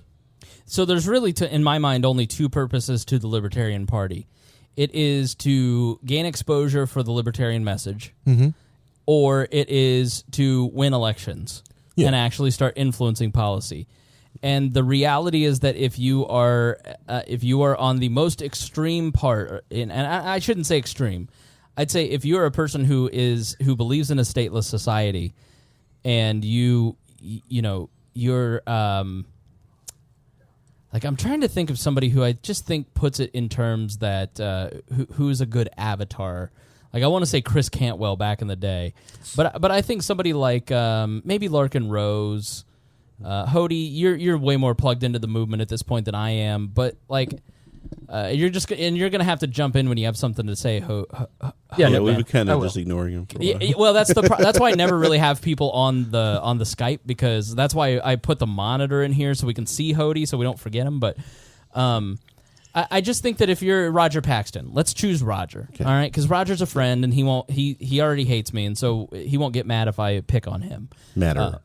Right, because everybody knows our shtick. So I think if you're Roger and your goal is to either educate people about libertarianism or get elected to office, the way that Roger presents the message is really, in my mind, good for people who already understand the message. Yep. And I think your voting public just doesn't really resonate with the way that maybe Roger puts the message sometimes. It's for people who are already involved in the movement, or it's people who are easily brought in. So there's personalities and people who are really close and they can be easily swayed by the message. Yeah. But it's going to be 5-10% of the people. It's not going to be... In Christian terms, there's evangelism and there's edifying the faithful. And I see a lot of what a lot of libertarian podcasters do is edifying, that you're building knowledge, you're strengthening the movement, but in terms of evangelism, maybe you're not necessarily a good evangelist. It's a different skill than being a teacher. And so, go ahead. Well, I was going to say, but because the thing is, to me, I've always saw the purpose of the Libertarian Party is not to grow the libertarian message. That's not their purpose to me. I always thought that was silly. Right. I think the message would take care of itself, and they should probably just work on doing what a political party should do: grow the party to get elected. And this is what I've always said: is that okay? We have the choice between the two. Why would we not do the one thing? So there's only one political party. There's how many think tanks, podcasts, websites, all trying to get the message out there for libertarianism. Why do we want just another one of those and give up having the one single political party out there trying to get people elected? The political influence. Yeah. Correct. That's all it's meant to do. Because if you want to grow the message, do a podcast. You already got one. Cool. Awesome. All right. Now, with the party, get elected. Right. So your choice as a delegate in 2016, the only people who had support, like Daryl W. Perry, didn't have the support. So your choices were John McAfee, who we all can clearly see is insane. You love him? Yeah, he was going to build that firewall and make the hackers pay for it. Right. Who would embarrass everyone who is a libertarian. Because realistically, when you're running for president as the Libertarian Party candidate, you are the de facto representative of libertarianism in most of our normie friends' lives. And that's why it's an important position, and why I always say to people, like, why wouldn't you go get involved, join the Mises Caucus, run somebody that you feel is ideologically more libertarian, because in build up better candidates. Right. Nobody talks to me about libertarianism until the 2020 elections and they start asking about our candidate. Like, that's when people really care. And so your choices were John McAfee, who was not a choice in my mind.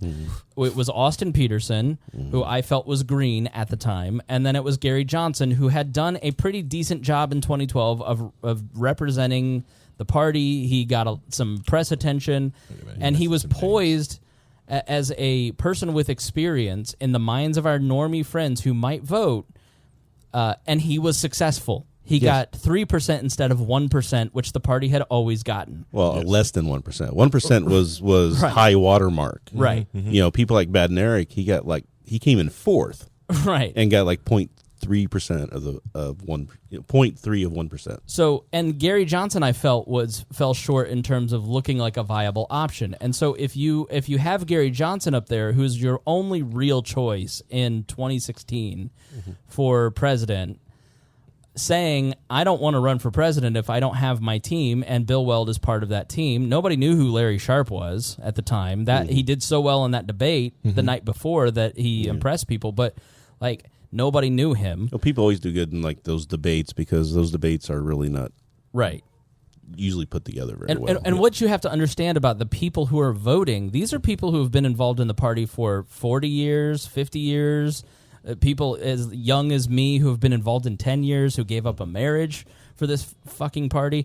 Like, you just go, these are people who have invested a lot of time, money, and energy, and they're not going to let somebody who is too green or too crazy or too untested have control of the biggest microphone that the party has every 4 years, and a lot of ballot access depends. There's a lot of candidates on the ballot because Gary Johnson got 3%. And that's the thing I try to point out. They're not going to vote for somebody who isn't going to protect their investment. So you get that ballot access. You just saved millions of dollars that we have to hemorrhage every 4 years for that ballot access. Now we don't have to spend it on that. We can spend it on candidates, other candidates, down ballot stuff. It's right. So in that context, and let me finish this point, and then I'll open it up to Harry and Hodey.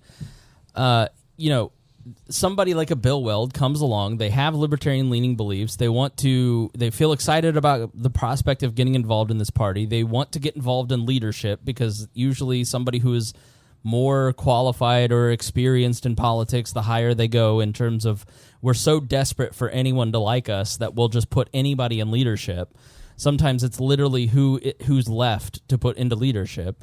And so here's a guy in the context of the 2016 choice. He was the choice for vice president for the delegates who paid to be there, who paid to vote, and participate in the party business. And so who are all of these people who have the nerve to not have even been involved, to not have shown up? Like, it's one thing if you went and you voted against Bill Weld and you were consistent, but it's another thing to not know how the process works and be critical, because at the end of the day, for the delegates, Bill Weld was the only choice. He was the reasonable choice. Was he everybody's first choice? Absolutely not. We could all sit here and go, I'd like Ron Paul and Rand Paul and Justin Amash to run on the ticket together in a triumvirate. Like, those fantasies don't exist. And so in the context of that particular choice, that's why Bill Weld was chosen. And so in hindsight, he looks like a bad choice, but in the context of that weekend, that's why he was selected. So you never can forget that people are involved and that there's differing opinions. Well, yeah. There's all kinds of different variables, but you look at what the GOP has done in the 2016. They ran a candidate, not by choice, not much choice, but that wasn't that Republican, right, as their front runner. Got elected, and they have bloomed in numbers. They've picked up people who were kind of, their candidate was a loud, boisterous guy that wasn't totally Republican, but they've bumped their numbers up. So it just goes to show you that you can run someone who's not close enough to your ideals to help grow your numbers and get more people and get people motivated. Right. It's just one of those things that's. Hodey, we want to get you in here. What do you? Yeah. Go ahead, dude. So here is my deal with Bill Weld. Again, I think I'm with you guys when I just say he's not my top choice. I think you hit the nail on the head. He's oatmeal. He's boring. He's just. It's not enough. And especially when you're in the Libertarian Party, you're going to have to make some waves. Now, I disagree that you have to make waves when you talk about having sex with minors and shooting up school boards and oopsie racist moments like we have with other candidates. Those are not all the same candidate, by the way, but just other candidates within the party. We get up there on the stage and it's just as easy. These same people that say, oh yeah, because he came for our gun, because yeah, let's elect a guy who comes for our guns and who endorsed Hillary. Well, one, no, he didn't endorse Hillary. Two, he's changed his stance on guns since joining the Libertarian Party. And three, all of your guys have like racist, pedophiliac, a lot of times like public intoxication problems currently, not even like in the past, and you're telling us that our guy, that Weld, has too much baggage. It is a weird, ridiculous, right? It is a weird thing where we hold this guy to a higher standard, but not other candidates. And it's like if somebody came from another party, I've noticed this, that like Larry Sharp can do whatever he wants because he was homegrown. He came from up through the ranks of the party, but you know, if you came from the Republican Party, you're automatically suspect. Well, remember, I had people say that we should have ran Austin Peterson instead of Gary Johnson because Gary Johnson wasn't a real libertarian. I'm like, Austin Peterson didn't believe in the non-aggression principle. Right.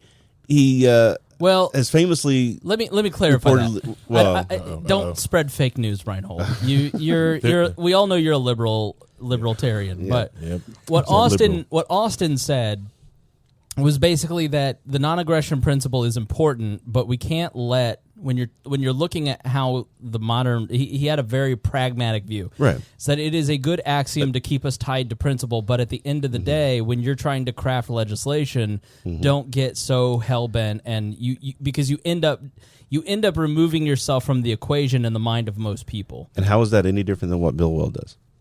I don't think it's all that different, honestly. Yeah. Or is it worse? I mean, it's a side. That's what I said. But I'm trying to point out though, it's a hypocrisy.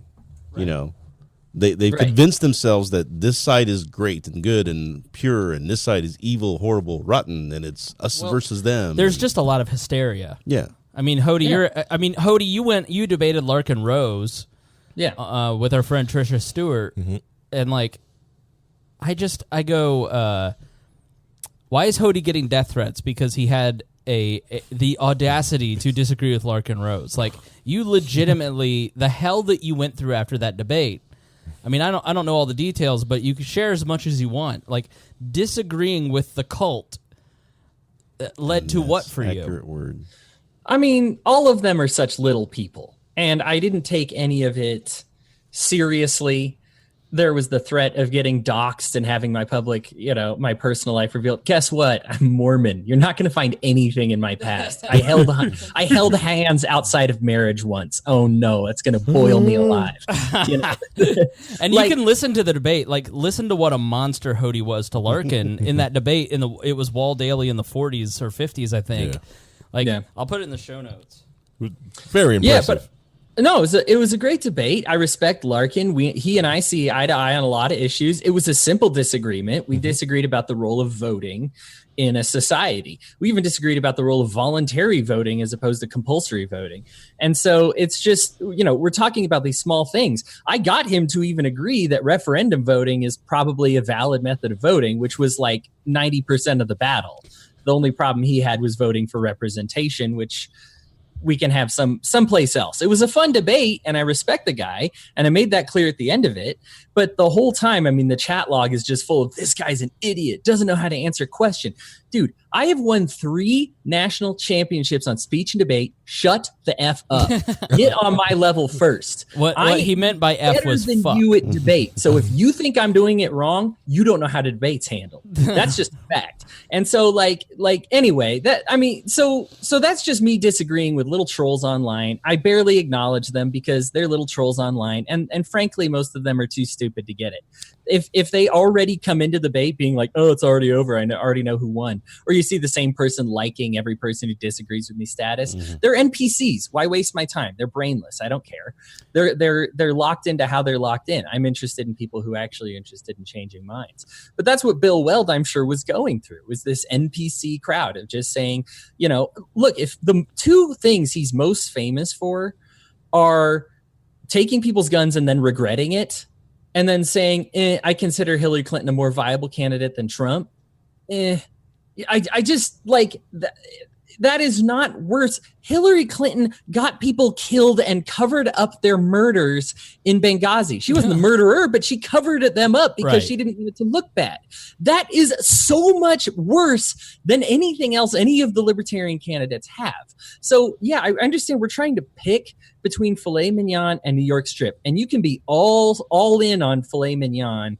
But if a New York strip comes up and I can't eat this, I can't do it, dude, grow up a little. Grow a pair, eat the steak. At least you're getting steak and not this, vegan soy, whatever Harry eats, I'm just kidding.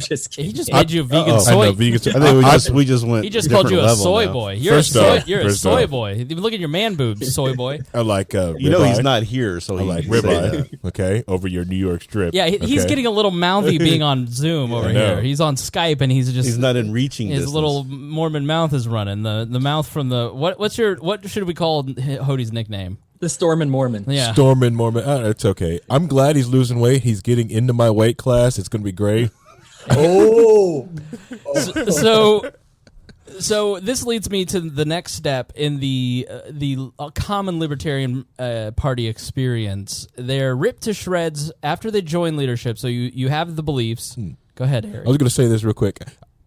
If you guys listen to the early episode, I remember talking about on my journey into libertarianism because I was like, I always had more fun as a Republican because every libertarian I used to meet before joining Wall, they're all dicks. I didn't care about it. It's like, intense. I agree with everything you say, but everyone I've met is such a dick. I'm going to stay over here. Yeah. So the person thinks, I'm kind of libertarian. They dip their toe in the party. They kind of investigate. They explore it a little bit. Which this got like, oh yeah, Bill Weld dipped his toe in the party. You didn't even read to the third step, which is they want to get involved, so they join leadership. Usually too soon. I probably should have put that addendum on there. You have to be so literal when you're talking to libertarians. Yeah. So, which led to the fourth one, which is ripped to shreds by emotionally immature, controlling children on Facebook that can't tolerate others holding beliefs different than theirs. Same arrogant children often have zero political experience and have no desire to get involved. They say things like, "This is why I left the Libertarian Party," as if they ever did a single thing to help the party in the first place. These are the cultists. These are the jihadists. These are the people who don't think with their brain. They just think tribally. Like, what you have to understand about we are libertarians, and me personally, and everybody that's involved, libertarianism is not our religion. Libertarianism is a small part of my identity. This podcast is a piece of my identity. I'm an uncle. I'm a professional. I'm a lover. I have, I'm a Christian. I have many other pieces to my identity. And so when you criticize libertarianism, it's not the totality of my identity. It's not threatening my religion, because this is not a secular religion to me. I have a religion already. And so I think there are people that when they hear criticisms of libertarianism, or they feel that certain people are threatening their religion or their identity, they treat everything as a hostile attack. And that's a very unhealthy mindset. It's a jihadist mindset. Mm-hmm. And so what I think we have in the movement is a set of jihadists, and it may be 10%, but those people are so vocal and so aggressive that 90% of the people go, there's a real problem with the Libertarian Party, but it's really like 10%. Mm-hmm. And that's probably 25 maybe. You're a shit poster, Rhinehold, so I don't want to hear it. But I like to push a button or two. Right. And so having managed the Libertarian Party of Indiana from 2008 to 2012, I can tell you there are a lot of people who followed the party, but they didn't like me because they would call me up, they would tell me their idea, then they'd call back 6 months later and go, "Why didn't you do what I told you to do?" And I go, "Because you weren't going to give a single minute, you weren't going to give a single dollar, and it doesn't fit into our priorities, and I told you that if you thought this was a good idea, you should do it. And you didn't like that I asked you to actually do something." There are people who are arrogant, who are condescending, who are controlling, who are narcissists, who just think that what they tell the party to do, it ought to be done. But they personally don't. They're the idea man. Like, they're the ones who are sending the creepy messages to Trisha Stewart and Jess Mears, and like, you wouldn't believe the DMs that prominent libertarian women get. It is the most disgusting thing I've ever seen in my life. And it's not like it probably doesn't happen to Allie Stuckey or the roaming millennial or whatever. But there's something like I have attractive Hoosier Republican friends, and they don't get these sorts of DMs like the Indiana libertarian girls do. Like, and it's because there's just a level of the movement that is very small, but is just sociopathic.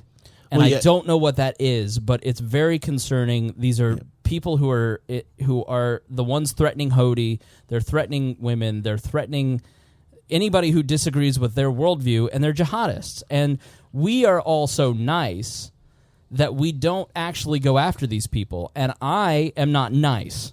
I am a person who is polite until I am no longer polite. And I'm saying that it's time for libertarians who are listening, who disagree with this tactic and want these sociopaths to go away, it's time for you to start telling them to shut the fuck up. So it's the Muslim community has to police their own. We have to police the libertarians who are harassing women. We have to police the libertarians who are threatening to kill Hodey and his children because he has a debate. Like, you're not welcome.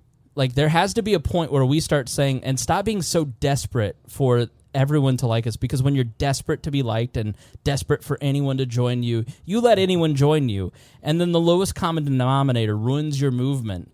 And that's what's happened. And sometimes you have to look at people like a Melissa Donahue or a Melissa Hubbard, and you have to say, you're no longer welcome here. You are no longer welcome in the Indiana Libertarian Party. I'd like you to leave. And that's a very tough thing to do, but at some point it has to be done if we're ever going to grow as a movement. Yeah. Sounds like we need a Gillette commercial to tell us how to police our own, right? You have to be, and we're going to talk a little bit more about this in the personal development bonus segment here, but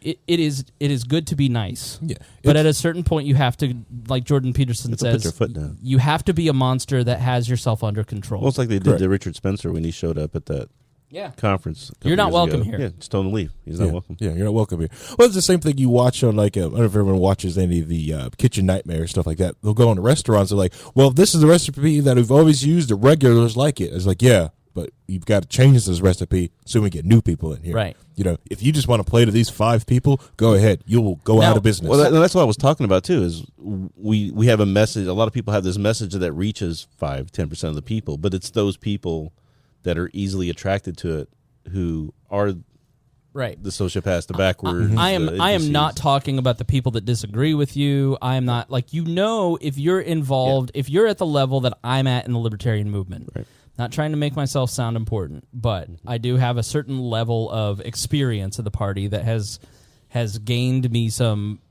following. And I know who my 5 people are. You know, and like the way that you handle it is you let it go a little bit. And then eventually you kind of slide in a DM and you go, did I do something to you? Yeah. You know, or like you give them a chance, because you never know, like, man, I'm so sorry. Like I'm just playing. I just think this is fun. Like, they're just not good at joking, or they just lost their job, or they're in the middle of a divorce. And so, like, they're trolling. Like 25% of those 5 people that are always kind of consistently on your wall shit posting, like, that you just hate, that are aggressive and awful, like 25% of those people are just a struggling person that have a problem. 75% of them, when you hit them with a DM, they're just dicks. And you just block them. You block them and you go, this is not, I don't want you in my community. It's time to move on. Thank you. Yeah. You know, there was a guy who I just removed from the We Are Libertarians Facebook group. It's like, you just don't, if I let you have control, then you ruin my community. And as much as I'm for open speech and free conversation, there has to come a point where you just say to the bad actors, you're not welcome to be here anymore, because that's a core tenet of a voluntary society. You have to say to some people, you're no longer welcome in this community. Correct. Yeah. Yeah, and that's why that's very important, because you get people like that need to go away. Right. You know, they come in and they don't want a community. They don't want friendships like that. They want it their way. They want to control things. You know, the ones that come in to do that, it's almost like they want to be in charge. They want their government. They want to be their state, but they want to be the ones on top. Right. It's the status that everyone hates. You know, the status that, like, everything will be okay once I run things. Yeah. Bill Weld is, I like we said, all of us, not our top choice. We don't want him to run for president. The deal is people are celebrating because he's quitting the party. We were so toxic that he quit the party. Yeah. Well, and it wasn't that it was so toxic that he quit, but people were cheering it. Like it was a good thing. Yeah. So let me continue. Only. Let me continue on with my spiel here. So the next step is the normal person can't understand why they'd waste their time losing elections while being abused by a group of weirdos. And I can't believe people got mad at this. It's so common sense. And so the person returns to the original party. And as I wrote, Bill Weld could have taught the Libertarian a lot because of his experience and connections in politics. The Libertarian Party could have taught him a lot about the Libertarian philosophy. Unfortunately, that didn't happen because the people in the Libertarian movement are dedicated to keeping the movement small. This was exemplified by the sniping at Weld at the recent LibertyCon event from the stage. If people are wondering why I don't recommend joining the party to friends and listeners anymore after dedicating a decade of my life to it, this cycle is why. I'm a bad friend if I knowingly waste their time and abuse them. I'll recommend candidates, but not joining party leadership anymore. We Are Libertarians creates hundreds of new libertarians a year, and it's a shame that they have no political home. And if you need any validation of what I'm saying, go look at the comment section of my personal post or the We Are Libertarians post where I originally wrote this. It's full of people missing the point about building a more welcoming party and attacking Weld anyways, mixed with people sharing their own stories of ending their time in the dog kennel, which I'll explain in a moment. You know, you never can confuse comments with the majority opinion. When you look at the amount of likes and shares that this particular status got, it was 200 likes around there versus a bunch of comments of people missing the point. And I got so many people DMing me going, I don't want to be abused, but man, that really resonated with me. And that's what I'm talking about. I'm not saying these things because I want to be mean to people like Arvin or Roger. I'm saying these things because I want us to do a better job of looking at a Bill Weld and saying, you're wrong on some fundamental issues and here's why. As opposed to fuck him in the neck. Like, let's, you know, I don't have a fundamental disagreement with the substance of what Roger says. We have a stylistic difference. And the problem is that I'm not allowed to have a stylistic difference because they're jihadists in the movement. Like, let's be honest. Had I interviewed Bill Weld, what do you guys think would have happened? Like, what would have the response have been? Just unsubscribe. As a person who is trying, right? As a person who is trying to grow a business, could there be any bigger brand damage than having had a conversation on air with Bill Weld? Well, it depends. If you would have attacked him, you know, you would have threw the stake to them. Well, like, I don't know. I mean, there's certain podcasters who can interview people like, you know, Chris Cantwell and Stephen Molyneux, and they seem to be doing okay. Enough of your libertarianism, but no, I think, you know, Adam Kokesh, you make a great point. Went after Bill Weld, but eventually, Kokesh said, "I'm going to have a conversation with the guy," and they ended up liking each other, and that was the funny thing learning too, from is each that other. I was really impressed with Bill Weld for putting up with so much for so long by these people, like Adam coming up and being as rude as he was, and Bill was, you know. He tolerated it for a little while. I mean, and he finally said, "We're done here." But he was still, you know, and the fact that he was sitting in the convention hall during that debate for chair when his name was brought up as an epithet and all that stuff, he happened to go through that and live through to his face in front of him, right like, there. It's just like. So let me continue on. I don't mean that leadership is above criticism. I don't want you to misunderstand me but I just think that there are right ways and wrong ways to do it. Weld was absolutely not ready to represent the libertarian philosophy in 2016, and it is totally unclear if he would have done it well in 2020 because we never got the chance to actually hear from him directly, and you probably wouldn't have even listened to my conversation with Bill Weld because of the amount of negative social proof that would have gone on with that.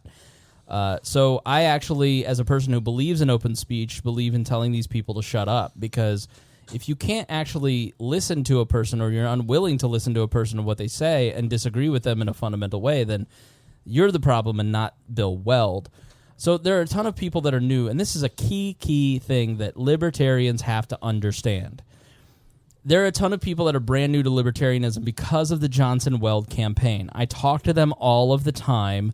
At least weekly, I talk to somebody who got involved in the libertarian movement because they heard Gary Johnson speak in 2016 and they searched us on the podcast app and started listening. The reality is that audiences take things very personally. So I work for a nationally syndicated radio show with hundreds of thousands of people online. I communicate with thousands of people online a week for this particular brand, and then with We Are Libertarians, hundreds. Like I have spent 15 years building audiences online as a digital marketer, as a content producer. And what I can tell you in that experience is that audiences take things extremely personally. And so when you trash Bill Weld, or when you trash Donald Trump or AOC in a certain way, in a too harsh, too personal way, what the hearer hears is not Bill Weld is an asshole. They hear, I am an asshole, I'm not welcome, I can't be a part of this. And so the reality is that audiences, because they take things so personally, there are a lot of people that just never bother getting back involved with the party because of the way that they see Bill Weld treated. You can disagree with me, but I think if you had my experience, you would understand that I'm telling you the truth. And I would ask some of your normie friends, like, do you not get involved because the Libertarian Party is too aggressive on Facebook? And I bet you'd hear a lot of people say yes. And so I think a lot of that aggression Judd Weiss captured perfectly on Lions of Liberty, and the culture that needs to change. And he was this is months ago when he said this, but he said for the most part of the last several decades, after all this time, energy, hostility, brain distraction, emotion, the Libertarian Party hasn't really achieved anything. It's been a sinkhole in the wider liberty movement. It's been the biggest sinkhole of time, energy, money, and emotions that I've seen. It's a cage match arena where the libertarians fight with each other over positions of no power. It's embarrassing. I wish it would be improved. We need to stop focusing on the minute details of people's differences. We need to focus on improving the environment. We need to focus on improving the experience of being involved in the liberty movement and the Libertarian Party. Otherwise, no one's going to want to be involved in this experience because the experience is miserable. Maybe the Libertarian Party has contributed something valuable to the scene, though. Maybe the Libertarian Party's value is that it's not to win elections. It's basically the convenient quarantine pen for the most toxic elements. It's like a dog kennel. You can't have rabid dogs biting people. You need to put them somewhere, so that's the Libertarian Party. It's a place for angry libertarians who need a chew toy, and that's each other. And I felt like, when he said that, I went, wow. Boy, did he nail that. So, the libertarian movement is a movement dedicated to philosophy instead of power or policies. Like, the other two parties are dedicated to both policy and mostly power. And having been a libertarian for a long time, I continually discover something new about the philosophy. The libertarian philosophy is constant, and I am ever changing. And so I'm constantly reading something new, like a Mises or a Rothbard or a David Bose or a study on Cato or something on Fee. And I go, wow, I never really... That's why I do this show, is because of the intellectual exercise of applying the principles to daily life and trying to understand something new and stretch myself. And so I'm discovering something new about the philosophy every day. And I don't think that conservatives and Democrats have that same experience. But I've only grown through reasoned dialogue amongst friends, or media outlets that I think, like Fee or Cato or mostly Mises, or the Tom Wood Show, or Jason Stapleton, or Lions of Liberty. These shows talk to you in a way that talks to you on a personal level. This show, what we do is conversation amongst friends, so you feel like you're sitting at the kitchen table with us. And 85 episodes, and you still can't turn off the damn buzzers, Harry. But the way that I have grown to understand more about libertarianism is through reasoned dialogue with friends, asking questions, or researching from people that treat me with respect. The LP, the movement at large, and the thought leaders did a very poor job of treating Bill Weld as a friend.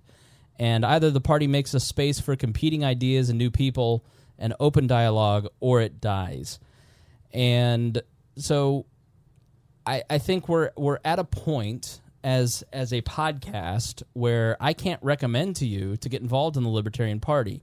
And I have felt this way for a year and a half. And my previous co-host, Greg, continually wanted to say this on the air. And I said, the reality is we got a lot of people who are involved in the Libertarian Party listening, and I don't want them to feel hopeless. And I think that if you are going to, because I never want to be the guy that tells you your efforts for liberty are wasted. I don't want to be that person. I want to encourage you to continually spread the message of libertarianism in the way that you think is working for you. And I think if you're involved in your local Libertarian Party, if you're in Henry County with our friends in the Boss Hog of Liberty crew, it's a worthwhile thing to be involved in the local Libertarian Party. Right. It's a great way to meet people. But as a movement on the whole, I have found myself being less and less dedicated to the idea that the party works, that it's worth anything, and that it has become a waste of time, energy, money, and emotions. And I hate to say that, and this is the first time that I've said this on the show publicly, because I don't want to discourage anyone listening. If it's working for you, great. But if it's not working for you, then you need to not worry about changing it. You need to leave. You need to do something differently. And that's why I started this show. I started this show because I felt, and Roger Paxton's a great example of this. I've criticized him, now I'll say something nice about my friend Roger. Roger was involved in the Libertarian Party, and he said, this is a waste of my time. This is a waste of my energy. Mm-hmm. I'm going to do something differently. So he started his podcast, The Lava Flow, which we promote because I want you to hear what Roger has to say. He has a different point of view and a different way of presenting that point of view than I do. And I want you to listen to it and be challenged by it. I wish he runs our promos. He should encourage more people to listen to our show and be challenged by what we say. But the reality is that I have a hard time telling you to go get involved in a movement at large that I think disrespects you as just a person who may not fully understand the ideology. And that bums me out. It shouldn't be that way. Maybe we should change it from the inside. But at the end of the day, I would rather you live a happy, fulfilled life that brings you joy and you doing things that make you look forward to doing whatever that activity is, instead of going to a meeting with a bunch of people who talk shit about you or talk shit about the people that you like. I just don't think it's worth it. Now, that's a global assessment of the Libertarian Party. But, again, it may be individually different. Mm-hmm. Hodey, am I wrong in saying that? Should I have just kept this thought to myself continually for another 2 years? Not at all. I'm done with politics as well. That's one of the big reasons. I didn't know it was one of the reasons I got involved with We Are Libertarians at first. I just thought, I'm ready to start changing things a different way in America. And I'd rather join a media outlet that I feel like politics is taking a temperature. You'd say, okay, what's our temperature? Okay, we're 100.3. We're a little bit sick.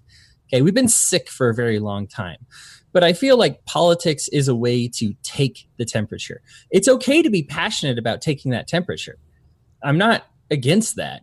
But I feel like pushing for cultural change, societal change, talking about different things in the media, pushing for what's actually important, pushing for people to change their lives is what actually changes that temperature.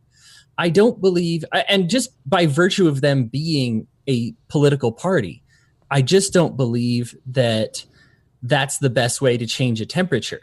I don't believe that's the best way to change the sickness that America has right now. You mentioned at the beginning that Dave Ramsey might be more responsible for more people's freedom just by setting them financially free than any political candidate we could get. Mm-hmm. And I completely agree, because you start living a free life. The realization of that freedom, the feeling of it, is much more different, is much better than the philosophy, because we want you to live it. We're not trying to shove something down your throat.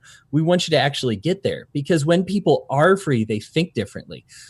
Let's look at the blacks that managed to not be slaves in early American history, and the amazing and astounding quotes they had and what they lent to the liberty cause, because they had that freedom and that understanding, and how much better they were on liberty than even the whites during that generation, because they didn't take it for granted anymore.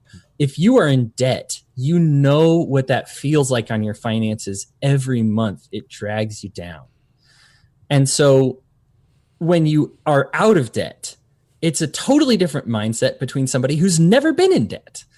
You know, you have this love for it.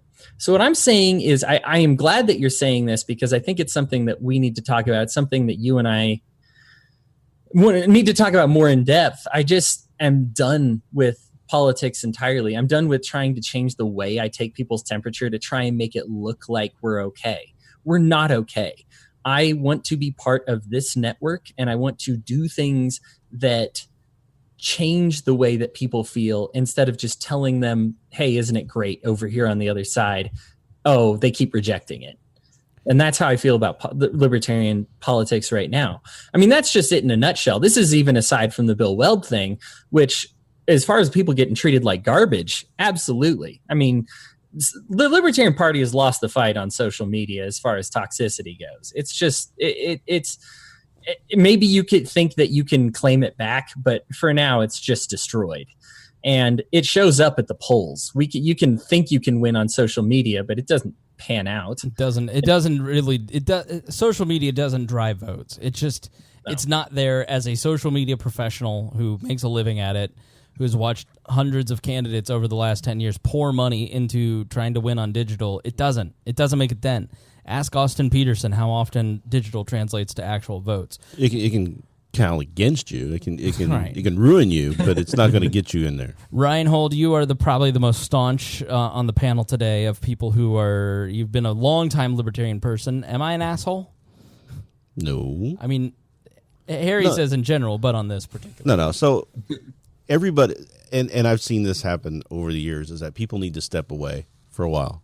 Yeah. From time to time, and it's healthy to do. You can't live in a constant state of outrage, arguing, bickering, fighting. You have to walk away sometimes. So if you don't feel like what they're doing is working, then you shouldn't be involved in it. But if you feel like you can contribute and change that culture, then get involved and do that, because we need people in there doing that and changing it so that we can make it a place where we could actually achieve something. But it's hard when you have people like when I'm having arguments about the situation and Bill Weld and all that stuff. I keep getting told that 2016 was an abject failure for the Libertarian Party. And I can't figure out how they can come to that in their conclusion in their head. Mathematically, it doesn't make any sense. Yeah, it doesn't make sense. And they're like, well, we should have got more. We should have had this and we should have had that. I'm like, that was never going to happen. What experience are you basing? I want people to ask those people, what experience are you basing this on? Because as paid professionals who work in politics go, wow, that was a really good year for the Libertarians. Right. Like my colleagues would come up to me and go, Gary did a great job. Here's what they think. They think that, well, we had the two most hated candidates ever, which I don't think is true, because I think there's been some pretty nasty ones back in the early part of the country. But so we had that big polarization going on, and 60% of the people wanted somebody else, and we had somebody else, and why didn't he win? Because he didn't capture those 60% of the people. And like, you're not understanding politics. If that race between Trump and Clinton had not been close, Johnson gets 10%. Right. Easy. but it wasn't. It was close. Right. It was so close that people were like, "Oh, I really want to vote that way, but I can't. I got to go vote for this person because I don't want the other person getting in." Right. And that's what drove the fact that he got 3% in that environment. I thought was very impressive. Right. Now, if he had got on the debate stage, right at the time he was at the debates were coming around, he was at 12%, maybe 13, 15, depending on the polls. Some of them were manipulated a little bit, but Trump and Hillary were only in the 20s, upper 20s, right? So he gets on the debate stage with them. He takes 5% from each of them. Now we're a dead even race. At that point, people are going, he can win, and then they'll start. They would have started funneling him. That's why he was kept out of the debates. That's why the NBC and I think ABC both put out polls that were supposed to be, the four determiners. Right. They put out polls that didn't ask anybody under the age of 40 who they was going to vote for president. Right. So, I mean, that's not really very accurate, right? So they didn't want him on there for that reason, because they knew it was going to cost. It could have cost them. Right. It could have disrupted the election. Yeah. They didn't want another Ross Perot. Yeah. Right. Any thoughts?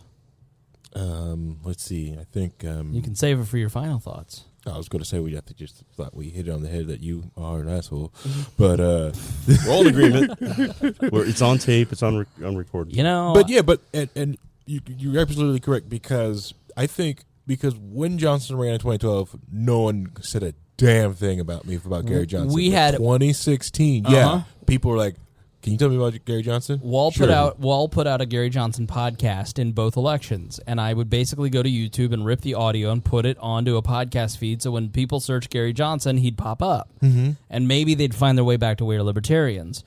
And I must have posted 20 or less in all of 2012 for Gary Johnson, and probably half of those were media interviews where he was in Indiana, and I just had access to the audio. I was posting at least 5 a week, every single week, all 52 weeks in 2016. It was insane, the amount of content that his interviews were producing. And the other thing too is that, part of the sell at the convention was that the polling companies and the media would help promote. They would include him in the polls. They would promote the ticket, because Gary Johnson and Bill Weld together, that's a force. That's a legitimate candidate right there. And when you go look at, so on Reddit, somebody put out a Reddit site, and it was under the Gary Johnson thing, but it was a list of every single interview he did on TV, him and Bill Weld. And there were 5 a day, 6 a day, 7, just for months. You can go back and look at those. And it was just like so much media attention, so much getting that message out. That's why people started hearing. I had family that I don't talk politics with at all coming up and me and going, "Who's this Gary Johnson guy? I kind of like what he's saying." Politics is the only thing that matters in politics, and winning an election is name ID. Like, if you're running for office, you need to understand the only thing that matters is name ID. That's why we ran Rupert in 2012. He had a 50% name ID in Indianapolis, and it gave us the biggest electoral statewide vote count we'd ever had. But it wasn't a landslide, but it was big. Right. And when I say to people who are like, "Well, we should be running someone principled," great. Let's get people who are principled. Let's get them built up as candidates. Let's work to make them the same name recognition as you have with these other people. And it's hilarious to me when people are saying, "Well, we need to run this person or that person." It doesn't matter if they have any media attention or anybody knows who they are. We'll get that. No, you won't. When you've got was it I can't remember her name now, Amy Klobuchar? Yeah. Running, and the same people are saying, "Who's she? She's not going to win. Nobody knows who she is." Right. She's got more political cred than anybody on the Libertarian Party now. That if Bill decides to leave and go run for president, I find it to be two distinct people in the Libertarian movement, or the Libertarian Party specifically. I think the people who, I came up by talking to friends. Like, I learned libertarianism by talking to people and working things out and conversing in this way, with some reading, obviously. But there are a lot of people who were alone in a room reading Murray Rothbard, and that's how they discovered libertarianism. And so I think sometimes the people who are alone in their room reading mistake that that's the way that everybody learns about this stuff. And so you don't understand that the way that you learn may not be the way that everybody learns. And I just think it is a bit of self-absorption. It's part of our culture at large, not just libertarians, in that we think that because the way that we think is just the way that everybody else thinks, or the way we should think. Yeah. Right. So I think it's inevitable that when you talk to some of these people, you go, how'd you become a libertarian? The more social people that make up like we're libertarians will go, I was talking it through with friends, or I listened on a podcast. And then there are the people who are much more serious, like Roger, read in the room where they read books, and so right, and so they have a much more intellectual thrust than maybe the more social thrust that we do, the more sales side versus the more data side.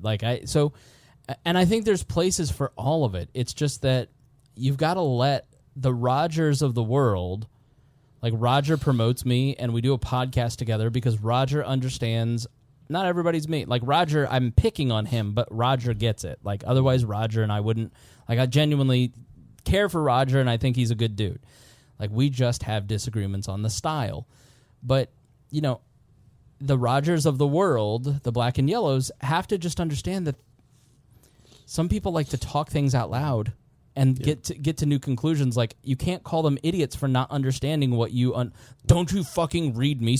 Well, no. Someone handed me Human Action, and I screamed in horror that it was 1,000 pages, and I have 4 kids, and I have a job, and I don't have time for that. Can you just explain it to me in a reasonable way that is respectful and treats me like I'm a human being and not just a fucking stupid idiot? So... I want to wrap up by reading Arvind Vora, who is running for president, has taken a lot of heat for a lot of things. We interviewed him at the convention. I think he's an intelligent person with something to say. I don't think he's, but I definitely think that he's on the other end of the style spectrum compared to me. And he responded to my post. Thank you, Rhinehold, for posting my article in the radical chat. So that. Right. What? So I thought it was... that day didn't get ruined. So Arvin writes, We Are Libertarians podcast has been griping, which is a total misrepresentation, has been griping that people who hold non-libertarian views, such as Bill Weld's view that those on no-fly lists should lose their right to buy guns, often get attacked by libertarians. I don't think that that's what I was saying. I wasn't saying that I was griping that we should leave non-libertarian. I mean, maybe I kind of am, but... well, there's a way to go about it. Right. He was setting it up so his comment section and his audience would love what was coming. Do you attack the person or do you attack the view? Right. I mean, that's just that's griping that we save him from that criticism. No. Griping that we save him from a character assassination? Absolutely. But I want to read Arvin's thing because I think he does make a valid point here. As someone who started out moderate and then gradually became more libertarian, I've had a different experience. When I was a moderate, I routinely said non-libertarian things. I supported government-funded charter schools and vouchers, for example, and was mostly supported for this welfare statist view. I talked about the fair tax and was cheered on. Later, when I adopted actual libertarian views, my experiences were quite different. When I talked about abolishing public schools, a basic tenet of minarchism, anarchism, and a part of the LP platform, I was attacked and derided. I don't mind being attacked on anarchist principles that differed from minarchist ones. I get that anarchist and minarchist often have... Minarchist is basically like constitutionalism. Like, think of the original founding. Some level of a state government, have a different view on open borders, public roads, government involvement in an age of consent, government-run courts. I expect there to be disagreements there. I don't get how he gets the open borders thing because that's different. But anyways, but being attacked for minarchist views like abolishing government schools feels a bit absurd, and I, the only one, Has anyone else been attacked by libertarians for minarchist, not anarchist views? And then a bunch of people said, yeah, I get attacked every day for it. But now the problem with what Arvin is saying is the way that Arvin has articulated those particular points by saying, let's shoot the cops, it's not that he has those positions, it's how he's messaging them. And I want to be fair, I don't think he said shoot cops. Like that's a misrepresentation, but he has said like very aggressive things that turned a lot of people off, and people were very... The timing, doing things on Veterans Day that irritated veterans and things like that. When he was the vice chair of the party. Yeah. When he was vice chair. And so it's the exact, so that's why he got pushback. It wasn't for his views. It was for the way that he said what he said on the days that he said it in the context that he said it. And that's what we've been trying to get across to Arvin, and he's just like, no, I'm here to inflate. No, he believes that that's the right way to go because he gets more... He'll get all this hate, and everybody will share his content, and he'll reach more people. Right. Which kind of happened because all these people were like, I can't believe what he said. Look what he said. Here, go and start sharing it everywhere. And I'm like, why are you doing that? That doesn't make any sense to me. Right. So, but I wanted to give the other side of that. All right, final thoughts. Hodey, final thoughts for the episode. So I have respect for the people that do it the reading way that you talked about. They read the higher intellectual, the Mises, the Bastiats, the Rothbards, that they get really into it that way. I want to say, as somebody who loves intellectual discussion, that those intellectuals oftentimes disagree with each other. You had Hayek, Bastiat, and Mises all disagree on how monetary supply should work, and it almost destroyed our party. And just because they had these simple little disagreements. All three of those guys are pretty much on the Mount Rushmore of libertarianism now, because we realize it doesn't really matter. Right? It's monetary supply. It's a small subject that most people don't even understand. So just because you're like, well, I'm well read, so I came to this one libertarian point. No, you didn't. Because the thing is there's 18 different libertarians with 18 different points. Even if you're reading all the super smart high up ones, you're just going to pick the ones that you agree with the most and go from there.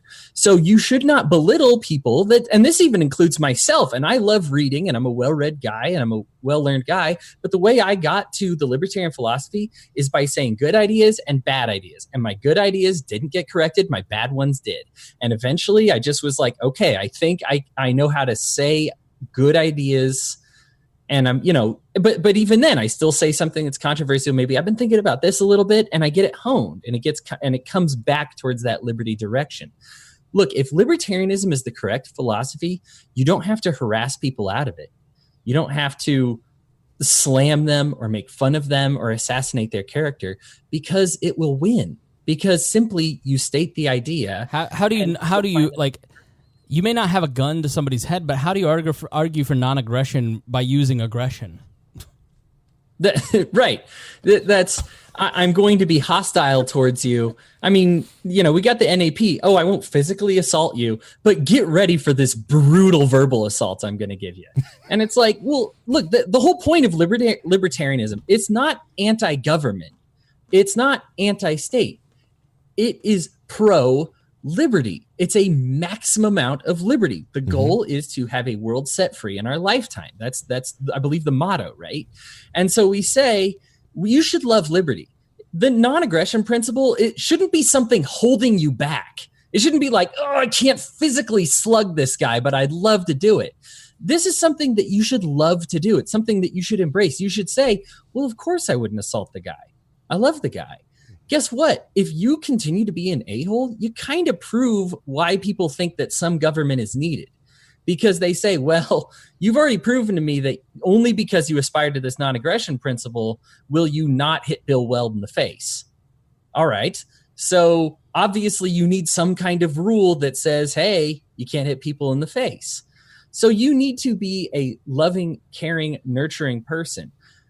People that, like me, that are highly on the intellectual and non-emotional side still came to this place by having our ideas corrected, and usually by people we care about and not by people threatening to dox me and kill me.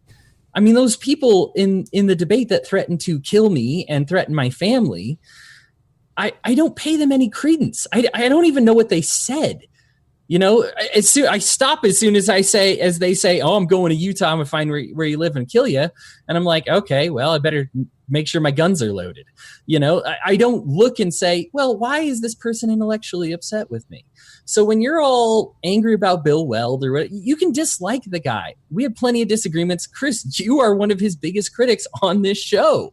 Like, we are not, it's funny to take this hard stance, but it feels like that of Voltaire, where you say, and I know he didn't actually say it, he gets credited with it, but I'll defend your death to your death, the right to say things that I disagree with, right? That you can say something that I disagree with. You have the right to say it. I have the right to come back at you with an intellectual response.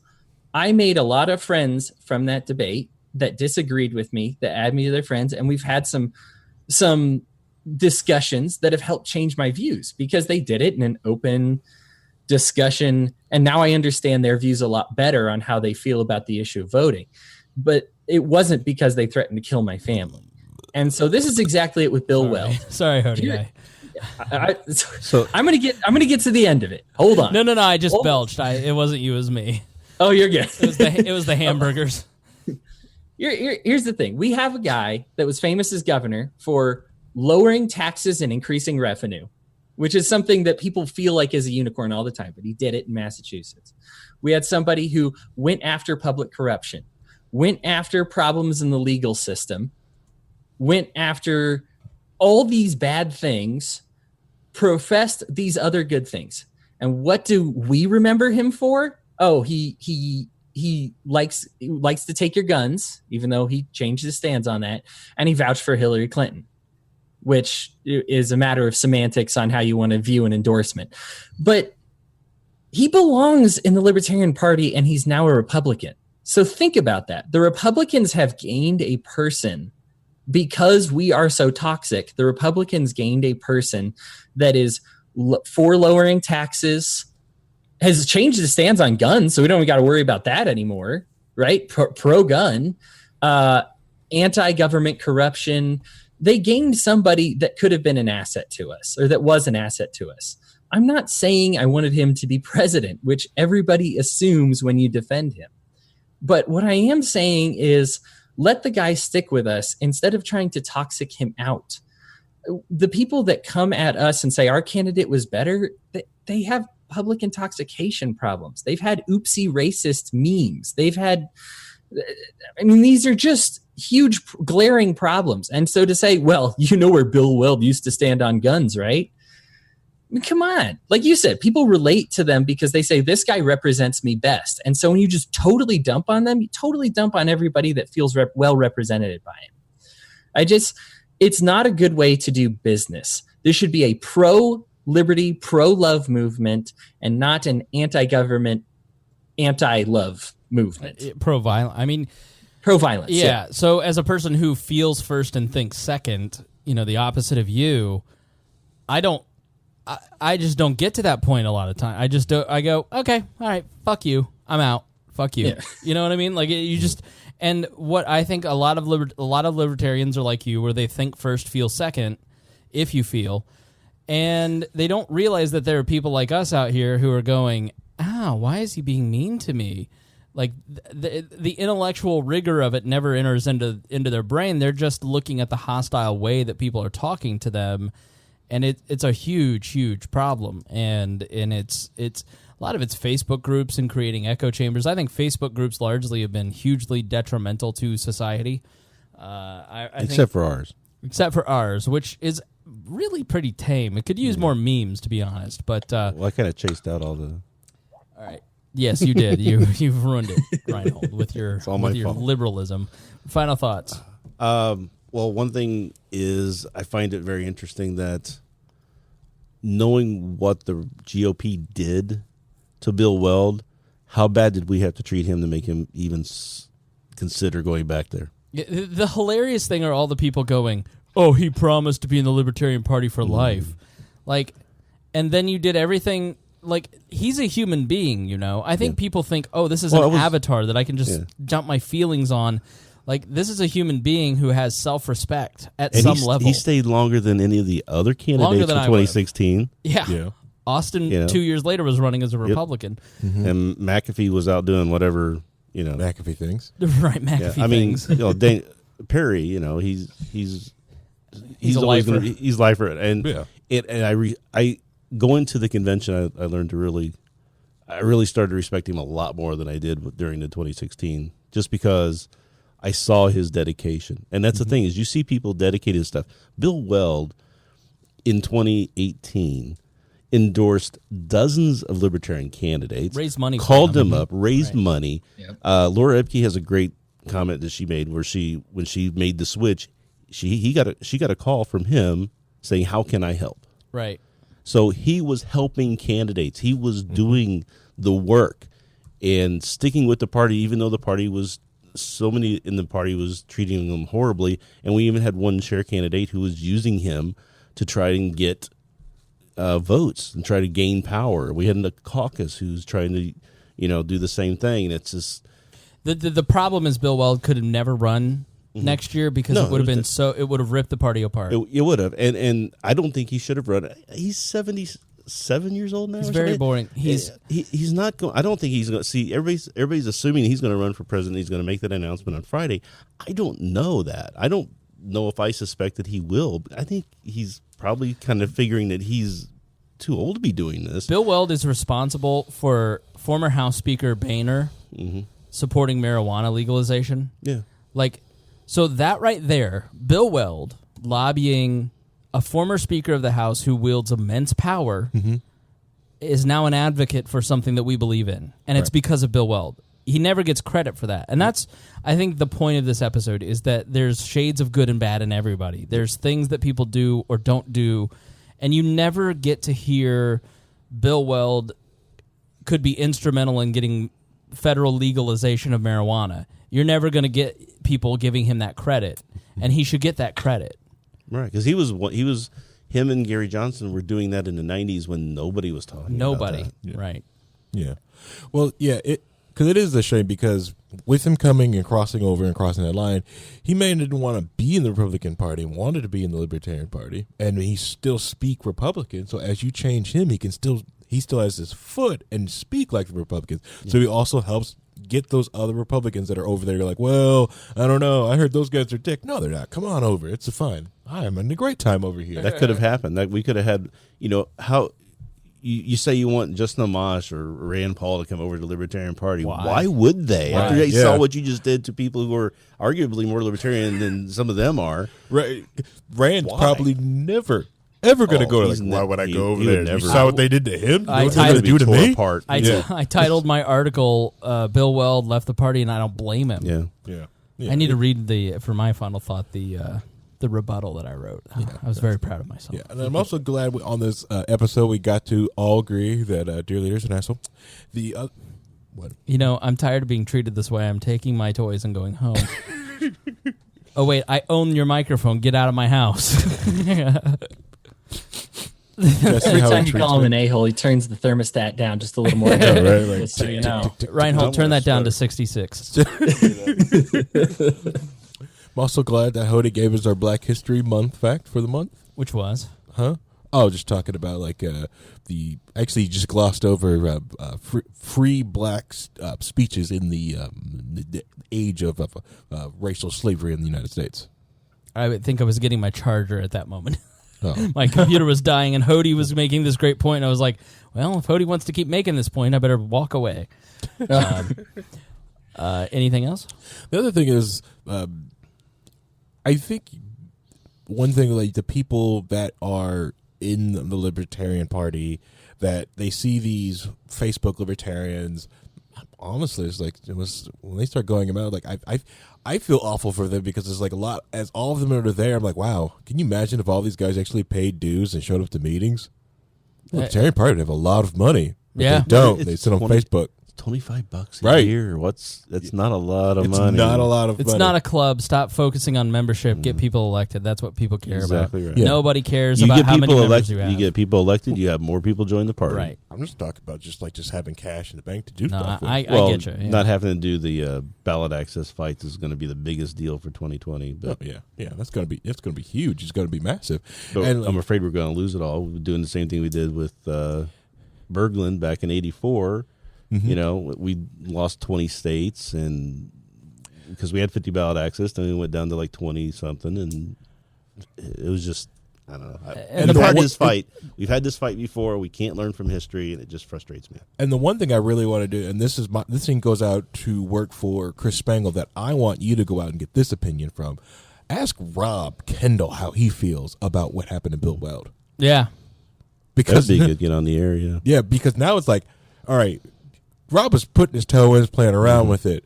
Seeing what happened to him, come on, they won't even take Rob. I would even try. Rob Kendall, why would even try now? Rob's local radio talk show host. He's been on this program a lot. We love Rob. He's considering running for governor of Indiana next year. He's Rob's not even a libertarian. Why would he? It's like, okay, he's more high profile and more libertarian than the no candidates that you were going to run next year. And so, like, the reality for the Libertarian Party is pull your head out of your ass. You have no power. You have nobody wanting to join you. You bring nothing to the table. You don't have a vision for America. You don't bring any policies. Your presidential candidate in 2016 couldn't list his cabinet. Like, what do you bring to the table? Like, quit pretending that people, like Bill Weld was taking over the Libertarian Party. He was using us for what? Yeah, like, what Bill was Weld he was gaining using out you of it? for what? To be abused by a bunch of people with no power. More press in the past 2 weeks because he's talking about going and running as a Republican against Trump than he probably did during the election. Yeah. Oh, well, that's what he was using us for. It's like, the reality is that if Larry Sharpe were in the seat, he probably, because of who Larry Sharpe is, had we known, he probably would have been just fine and probably would have gotten 3/4 of the media attention because of the virtue of the other two candidates. I think it's fair to say 50 to 75% of the media attention. They get a lot more media attention than Jill Stein did. Oh, for sure. And they were including Jill For Stein just because they wanted balance on that. No, I mean, Weld was sitting by Johnson's side all the time. But the fact is that what is the reality? Bill Weld goes back to the Republican Party. Now people are talking about him. For how long? The reality is nobody's going to vote for that dude in the primary. Right. He's going to have the same experience that every other person who goes back, like, ask Bob Barr how that works out. You go back and nothing happens because you're a traitor to them, you're a traitor to us, you're a man without a country. And so Bill Weld didn't use this party for anything because this party really doesn't have anything to offer anybody. And if you actually want people to take you seriously, like when I was hired at the Libertarian Party in 2008, I was hired from a radio station as a reporter, as a talk producer. They said, great, this is going to solve our media problems. We're going to hire the media guy. And I looked at them and I said, I'm not sending out any press releases. I'm not doing any media because you have absolutely nothing that interests the media. If you want the media to cover you, you have to be interesting. And 4 years later, we ran Rupert from Survivor for governor, and Evan McMahon had policies, and he had a campaign headquarters. They had an RV. They had a real campaign with real volunteers and money coming in, and it mattered, and the press covered it. And so it's like all the things that people bitch about are solved by hard work, and nobody wants to do the hard work. And that's mainly because once somebody starts to do the hard work, they get attacked for it, and somebody else has an opinion. And you just, at a certain point, go, this is a waste of my time. I'm just going to focus on the 100 people in my life that matter. So for my final thought, I'll read what my follow-up post the next day after I posted what I read you earlier. I need to apologize for my earlier post about Bill Weld. I said ignorance and disinformation are bad, and open dialogue is good. That a movement based on voluntary exchange and empathy ought to model it through reasoned dialogue and respectful debate. Somehow that was controversial because I said it about Bill Weld. I was clearly wrong when I thought that principles shouldn't change based on the person at the center of the discussion. Maybe it's the fault of the communicator. What I wrote was not a defense of Bill Weld, but a condemnation of the way we conduct business. Clearly, it was poorly written because commenters said I was a Weld supporter, a Republican, a Weld lover, a statist, and a dickhead. I promise not to take the hundreds of angry responses as a point proven. I will take it as a correction of my own behavior. From here on out, I will conform to anything the libertarian movement wants, so I will fit in even when it violates my own beliefs. And that got a lot of laugh reacts. But, so yeah. Thanks for joining us here on the show. Thank you, Hodey. We appreciate you. I hope you stay warm out there in Mormon land. Oh, especially with all my fat gone and my new keto stuff, it's been tough. It's that first winter as a skinny guy is cold. Dude, a gust of wind came up just today when I was going to my car, and I was like, oh, I need to start wearing sweaters like an old white person is supposed to. Rhinehold, Harry, thank you for being here. Thank you for having me. All right. We will see you tomorrow.